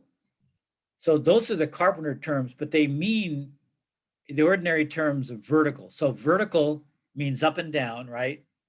Now, some of you may not know that. Some people don't learn the difference between vertical and horizontal till later in life when they use it. So often, young people are hazy about that. So vertical's up and down, and the carpenters say plumb instead of vertical. You have a plumb bob, which is a tool. It's a heavy weight with a point on it with a string. And if you hold it at the top of a wall, it will tell you what's exactly plumb for that wall. We also have big levels that we use that are more handy, but in the old days, they used to use, medieval times, they used to use plumb bobs. In fact, plumbus is Latin for lead, because those plumb bobs are made out of lead. That's where we get the word plumb. Horizontal is the other way, and the carpenters say level. Is that top plate level? Is that window sill level? Any of the horizontal things are level. And the way to remember that is think of horizon. Horizon, at the beach, the horizon goes across, not up and down, goes sideways. Okay. Floor framing components, we talked about joists, we talked about rim joists. So this, as we go over these, just picture in your eye what those are, and just remember, if you remember what those are. We had rim joists, which were between all the joists. End joists were at the end of all the joists, the last joist. Sheathing is the plywood or other engineered wood that goes on the floor, or the attic ceiling could be. Sill plate is not in slabs. Slabs don't have a sill plate. Floor systems have a sill plate, and I may show you that picture or not. Joist hangers we talked about. Those are the hardware that hang joists onto rim joist or beams or whatever. And then sometimes there's blocking. If a joist is real long for a floor, like 20 feet, it has to be thick enough to bear the weight, but also 20 feet, you're going to get a lot of motion sideways, right? So sometimes you have to put blocks in the middle of that at 10 feet to kind of keep that from moving too much. So blocking, wall framing components, we also learned today. Bottom plate, sometimes they call it a sole plate. In that diagram we had, they called it a sole plate. I'll make a diagram with terms that are more Southern California oriented. Top plate, double top plate is the one on top, the second top plate. It's kind of confusing, but every framing crew I've ever been on, we call it a double top plate. Studs, you know, trimmers, you know, I might add king stud to this. That's the stud that's the last full stud before a window or a door. Trimmers, the stud that's cut down to and put in underneath the header to help hold up the header. So it's a shorter piece of wood than the stud. The header is the horizontal piece that goes across. Cripple studs, the little studs on above a window and below a window and above a door. Window sills, the window sits on it at the bottom. Rough opening is that framing opening for the window or the door. On center layout, we've been talking about 16 on center, 24 on center.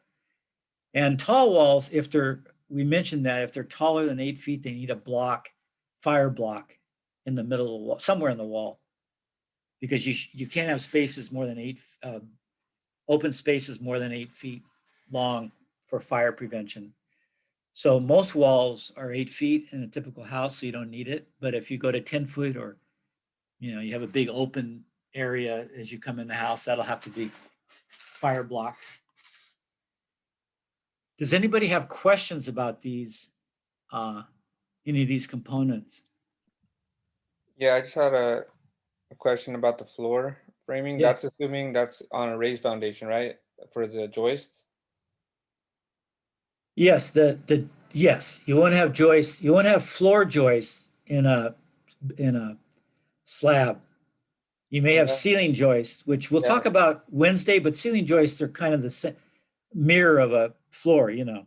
Yeah, and the ceiling joists are usually done once the walls are up, or can you do them on the ground too, and then No, drop them in? good question, but always on the when the walls are up. Okay. And ceiling joists can run different ways. Usually floor joists run the same way the whole house. But ceiling joists, there's reasons why each room they may run the opposite way, you know. We'll talk about that when we do ceilings, but they're kind of more similar because they're horizontal. They're more similar to floor frames. Yeah, so, and even if you have a raised foundation, I'll show you a picture of that in a second. Usually the floor system sits on that sill plate, or mud sill, we call it back east. That's on it's a treated piece that's on the concrete. It goes over the bolts, but instead of being the bottom plate of a wall, like on a slab, it just sits there by itself. And then the whole floor system, the rim joists and the end joists sit on top of that. So they don't require joist hangers, but sometimes in a basement, which we don't have a lot of here, but if you go back east or up north, there's a lot more basements. Sometimes that first floor system will be hung on a piece that's either embedded in the wall or part of the wall, and then you use hangers.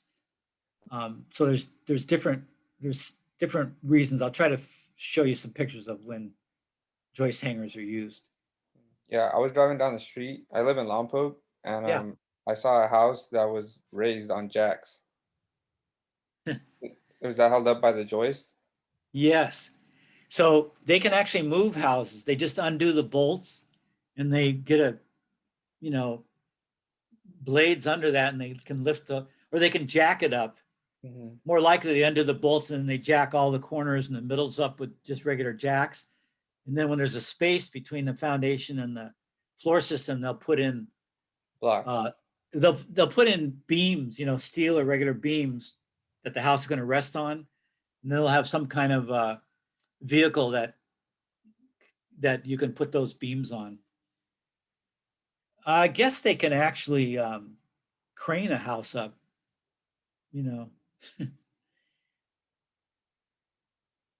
Usually they jack them up and then I think they I don't know, put a truck, they can back a truck up underneath them, as long as it has those. But what's the problem with that, trucking a house around?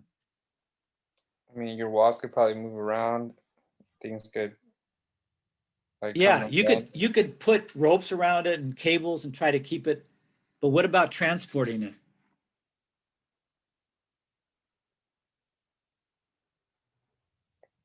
Houses can be pretty wide, right? Yes. So sometimes they won't fit in a road or driveway or, you see on the freeway, I'm sure you've all seen if you drive wide loads and there's a car in front and behind with its flashers on. And then because the house or whatever it is sticking over the sides of the truck more than a lane. So I think I don't know what the regulations are. You can take up a little bit more than a lane as long as you have all that, other vehicles and people warning fellow drivers that there's a wide thing around.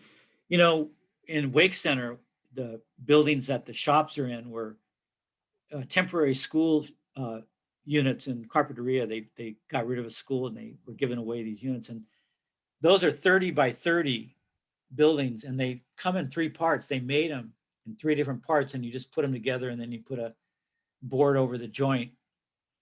And so they're only 10 feet wide. So you can transport them on the freeway pretty easily on a truck and then assemble them. And they did that. They brought them up in 3 pieces. And then when they got to Wake Center, they put them all together and jacked them, leveled them up. And it's quite an interesting operation.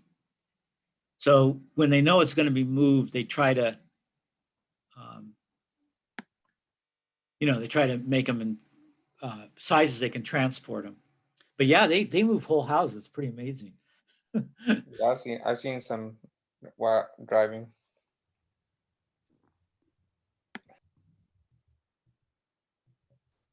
In Santa Maria, where the new Costco's sitting, there used to be a house that they moved over across the field.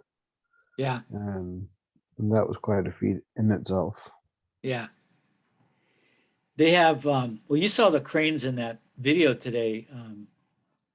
That was a pretty handy crane. It had a really long boom so it could get, do walls in the middle of the building. It's a pretty good sized building too. But yeah, those are. Do you rent those cranes? Or? Yeah, you can rent them. You really big companies own their own, but usually you rent them. There's a church in on Milpas. No, not on Milpas. It's in the Milpas. It's in the East End. I think it's Our Lady Guadalupe. I don't know if anybody goes to church on the East End in Santa Barbara. First, you got to live in Santa Barbara probably to do that. But it's on. What's that street?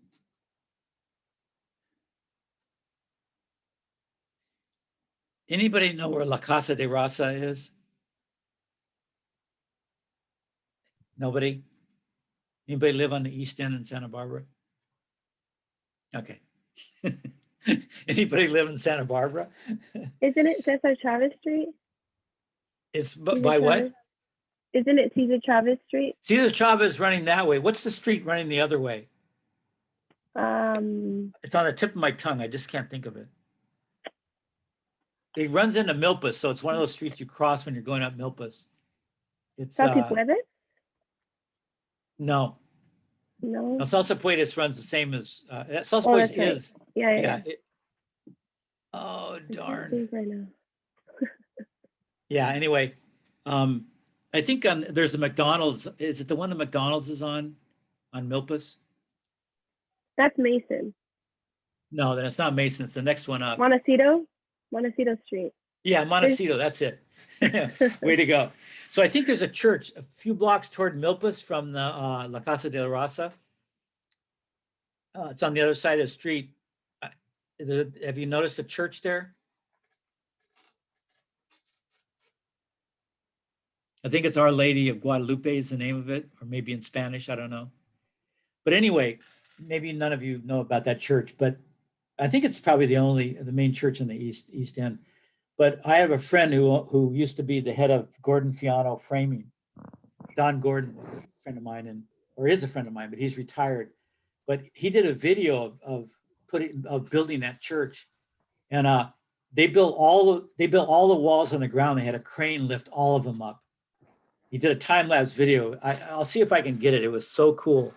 But they were, a church can have really tall walls, right, for the nave, because they like to have it shaped that way. And so they built all these really tall walls, and they would have been impossible to stand up. They would have had to do it. It's not platform either, right? Because there's no, the walls just go straight up. There's no floors above them, right? So they just have to be tall, heavy walls. So they had cranes, and they did it all on this, running around like that in that video we saw today. It's pretty cool. I must have it somewhere. But yeah, cranes have really changed things a lot. I mean, think about skyscrapers, building metal, concrete things up 100 floors. It's inconceivable. And I'm a builder, and I can't even fathom how those things work. But they lift all that material up. We don't have any skyscrapers in Santa Barbara, so nobody gets to see how they're done. But, I saw, you see them all the time, aerial views of New York and places. And God, I don't know if I'd live on the top of some of those buildings. That's pretty scary. People just take it for granted that those things are never going to fall. I don't know. Living 100 stories up, I don't know. But in Asia, most people live in high-rise apartments. If you go to Southeast Asia or Japan or China, most of the residential structures are these giant frickin' skyscrapers. So, we in the United States are more spread out for sure. I like it that way. I wish we would lose the population and build this way around the world, but that's not the way it's going nowadays. We'll see. So if there's no more questions about this list, again, you can always access it through the files. Let me show you one more thing, and then we'll, then probably, what's her name? Monica will be back. Oh, let's see. What am I thinking about? Oh yeah, bingo.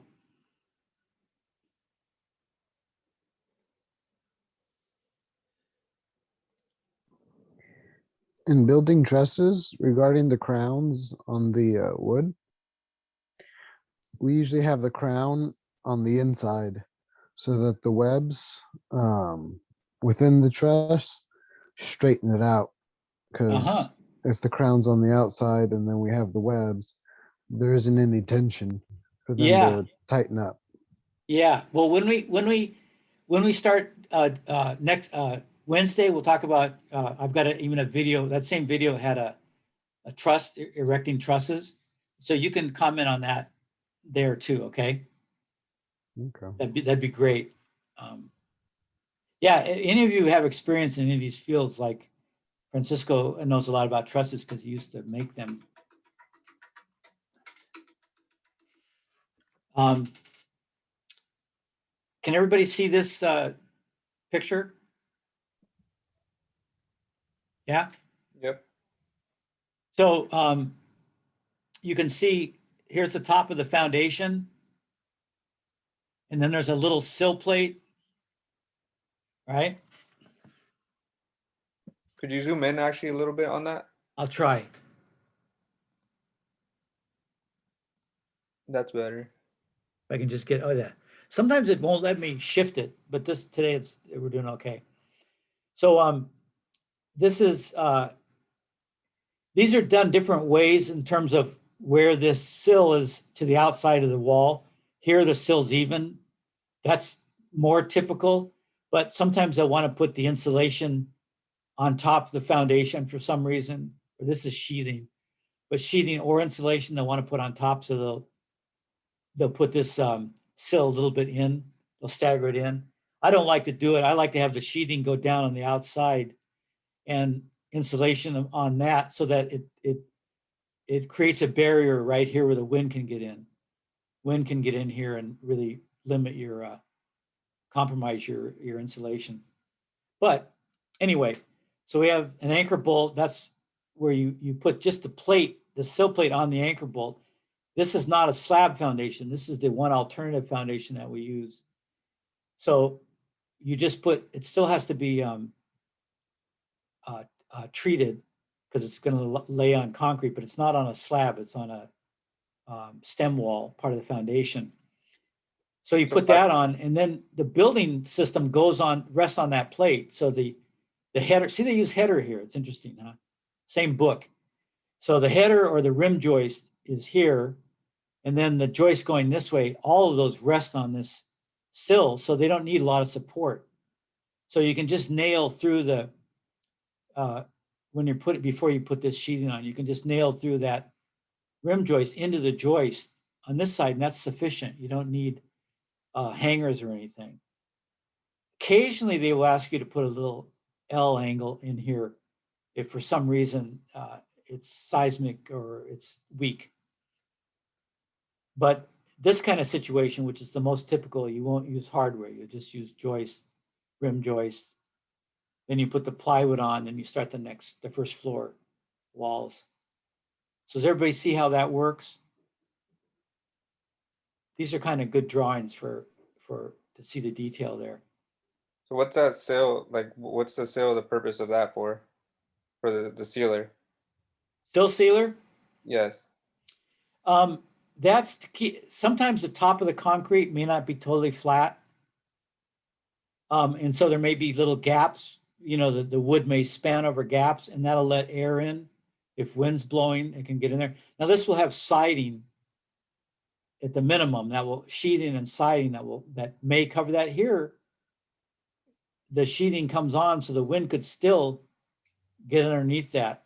Mm-hmm. And even if they put the siding just to there'll be a gap there. So the seals to catch any wind that could blow through there.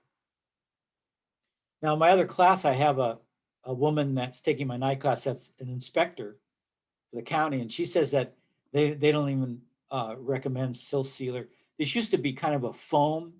Yeah, I've seen foam. You've seen that, yeah. But it's not really great. You know, it can also ride up over humps. It's kind of slightly rigid. The plastic on the outside is a little bit rigid. I never thought it was worth much, so I always made sure when I build, I covered it. But now they would rather use a liquid, you know, some kind of caulking, long-term caulking that can, you know, actually take up all the space. So they tend to rely on caulking. That's what she said anyway. I don't know what, you know, you'd have to see what individual framing companies and builders are doing. But I'll ask Rodney. He might have an idea. You know, Rodney's he owned a cabinet company. He probably told you all about himself, but he's also been a general contractor all his professional life.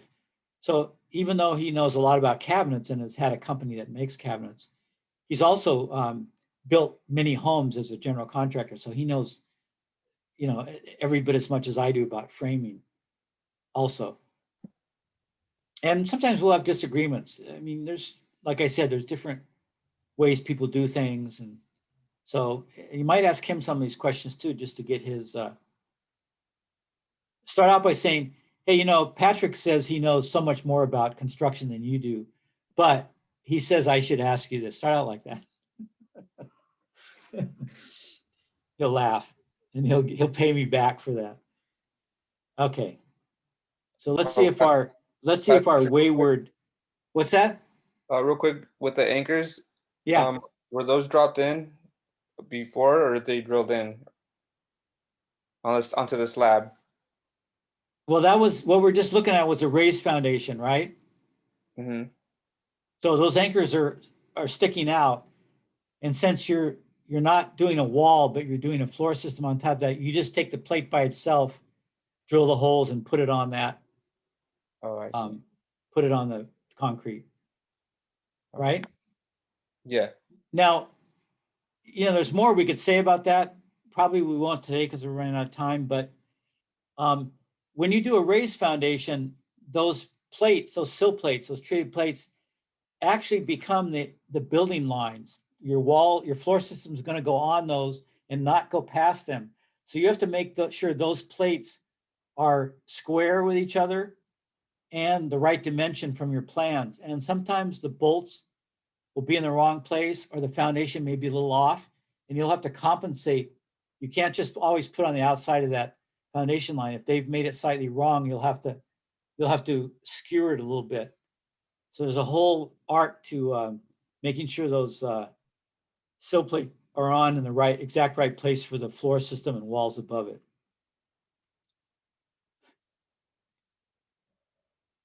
So close all rooms, is that what I'm doing?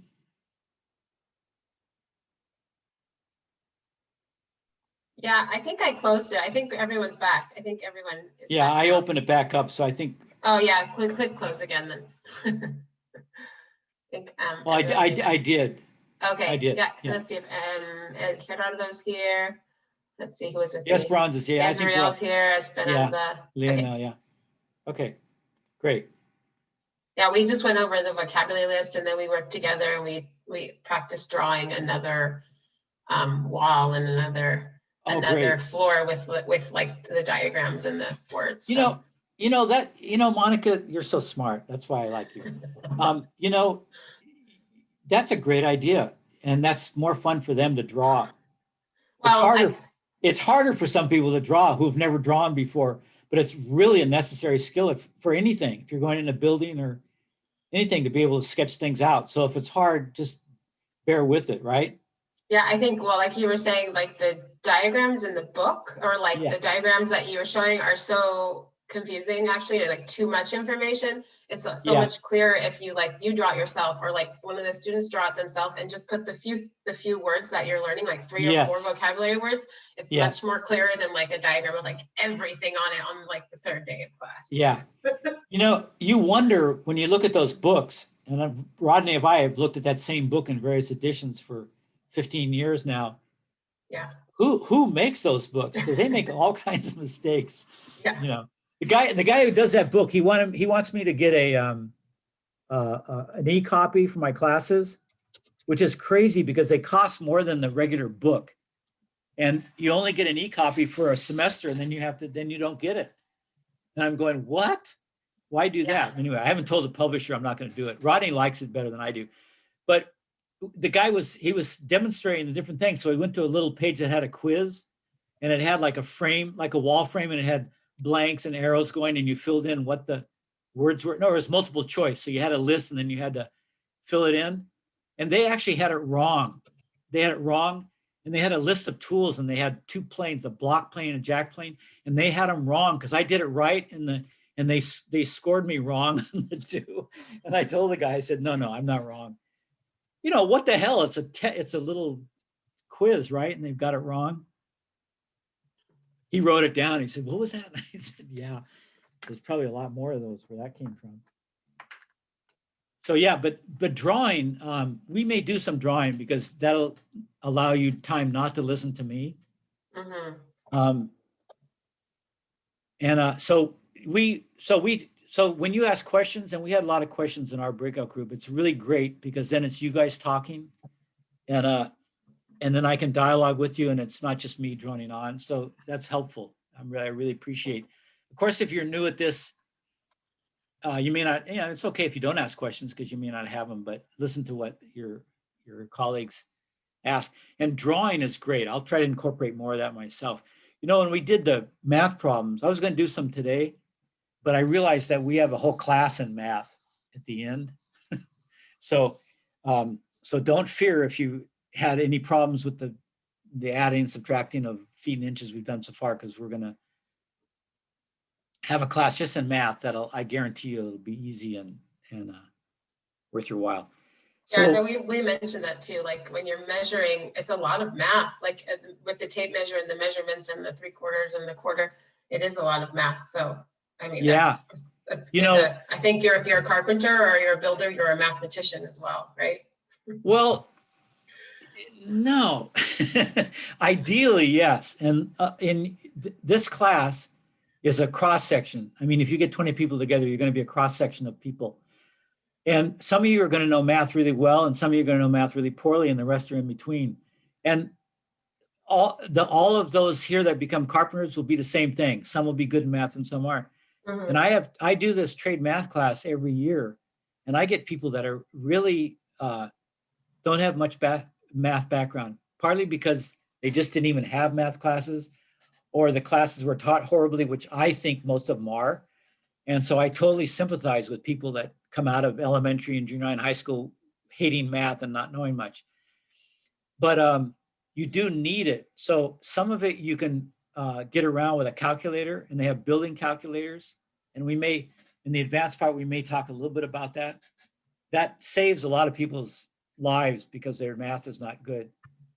So, but we'll talk about that. That's a really interesting topic because there is a lot of math in construction, as you're seeing. So there's not just, you have a tape measure and you notice it wasn't just layout, right? We've been talking about layout, 16 and 24 on center, but all those numbers are also when you measure things.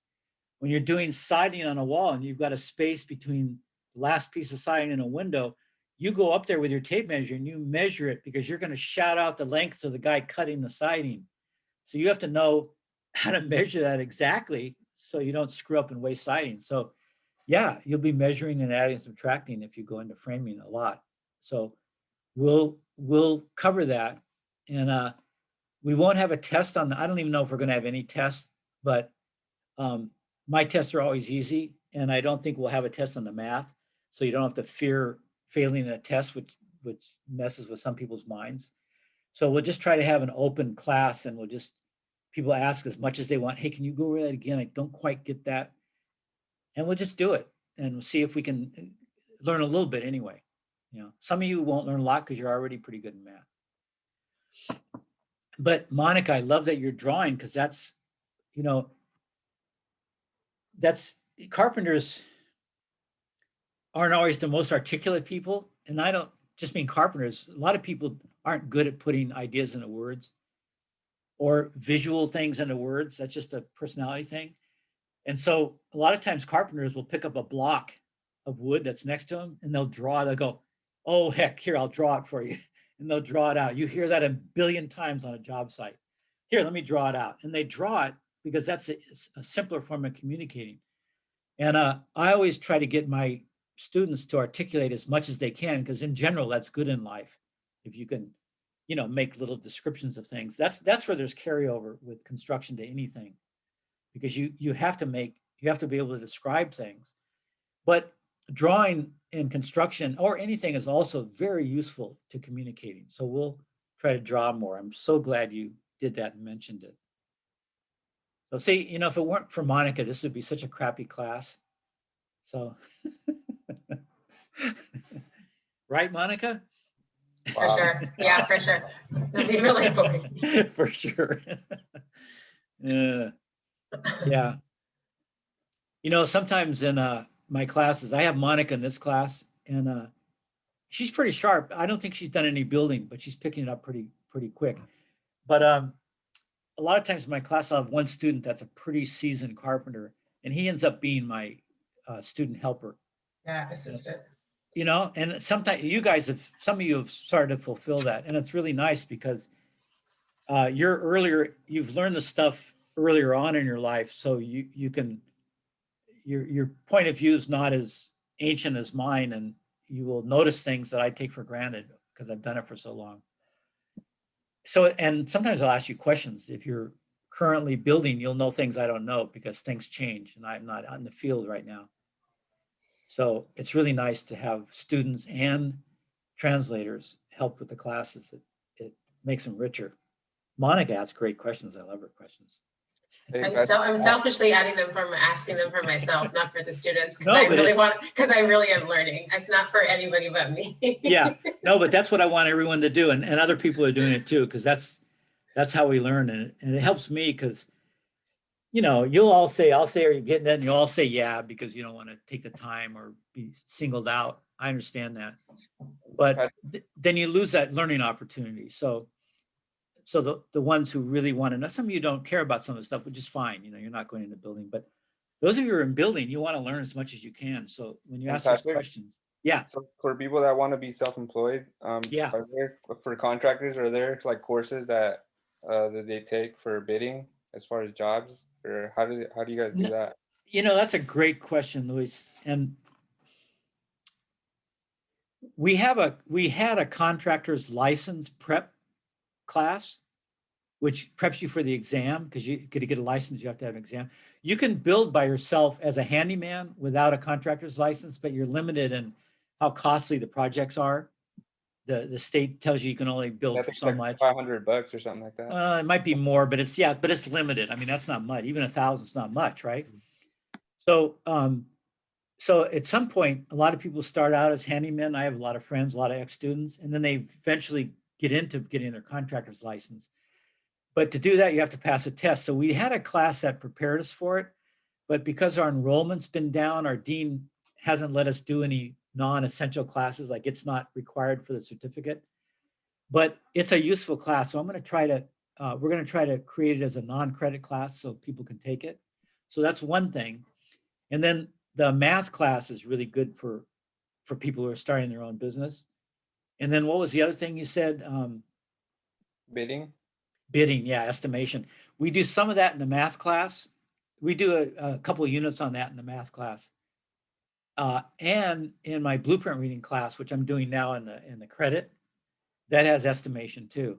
So yeah, so we have, and you can ask me later on if you're looking to enroll in classes, which ones have most of that, but blueprint reading and the math class are the ones I teach that have the most estimating in them. Nice. Yeah. And you know, this one last thing, and then we got to go. Companies have software programs. They'll either take their plans to the lumber yard and they have a service for doing the estimating, or they'll have a software program that estimates and they'll customize it so that it does it the way they build, and they'll plug all the numbers in. That's how they get their estimate. But if you're working for yourself or starting out, you're not going to be big enough or wealthy enough to use the software programs. If you continue and your company grows, you'll get into that, but you'll still want to know. And if you're working for yourself, just building, you'll want to know how to do estimation for yourself. So that we cover pretty well. We don't do the software programs, but we cover the, hand estimation. So right now you don't offer that course? The one that we don't have a course in software, but for your course, it's my course we offer. It's called Measuring and Calculating, and it will be offered, the math class will be offered in fall. I think Rodney may teach it in fall. It's called CT 18, and then it's a credit class. And then the other one is blueprint reading. That's 116. And that I'm doing now, so I won't do it till spring. Okay. And this class has a math class at the end. These 4 that we're doing right now.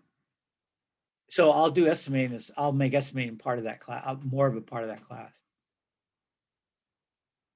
There's what do you call it? When you're bringing people up to snuff in math, that takes a lot of time. And it's hard for the ones who know math because they have to go through it. So I'll try to create a balance where we try to help people that need more math, and then we'll do some estimating also, okay? Okay, Monica? Any last questions? We're slightly over. No, I just, so everybody knows, I did take attendance, so you don't have to write your name in the chat. Everybody who was like writing their first and last name in the chat, I took attendance when you Oh, came in. that's what that was. Because I was admitting people, but then some people were writing, you don't have Yeah. to, so don't worry about it. If you did, don't worry about it for next time, okay? Because I took attendance, I got everybody. We had 14 today. I didn't even know that's why they were doing it. Yeah. I would look at the chat and I go, why is everybody putting their name in, you know? Smart. This class is smarter than I am too. Not only the translator, but the whole class. Yeah, you Okay. guys got attendance for today, so. Okay, Don't worry. great. So tomorrow you got Rodney finish carpentry, and this afternoon you have stuff, and then Wednesday I will see you bright and early. Okay? Okay. Thanks, All right. everybody. Bye, everybody. Bye. Good work today. Yeah, Bye. good work. Definitely. Bye. See you tomorrow. Nice. Have a good afternoon. Bye.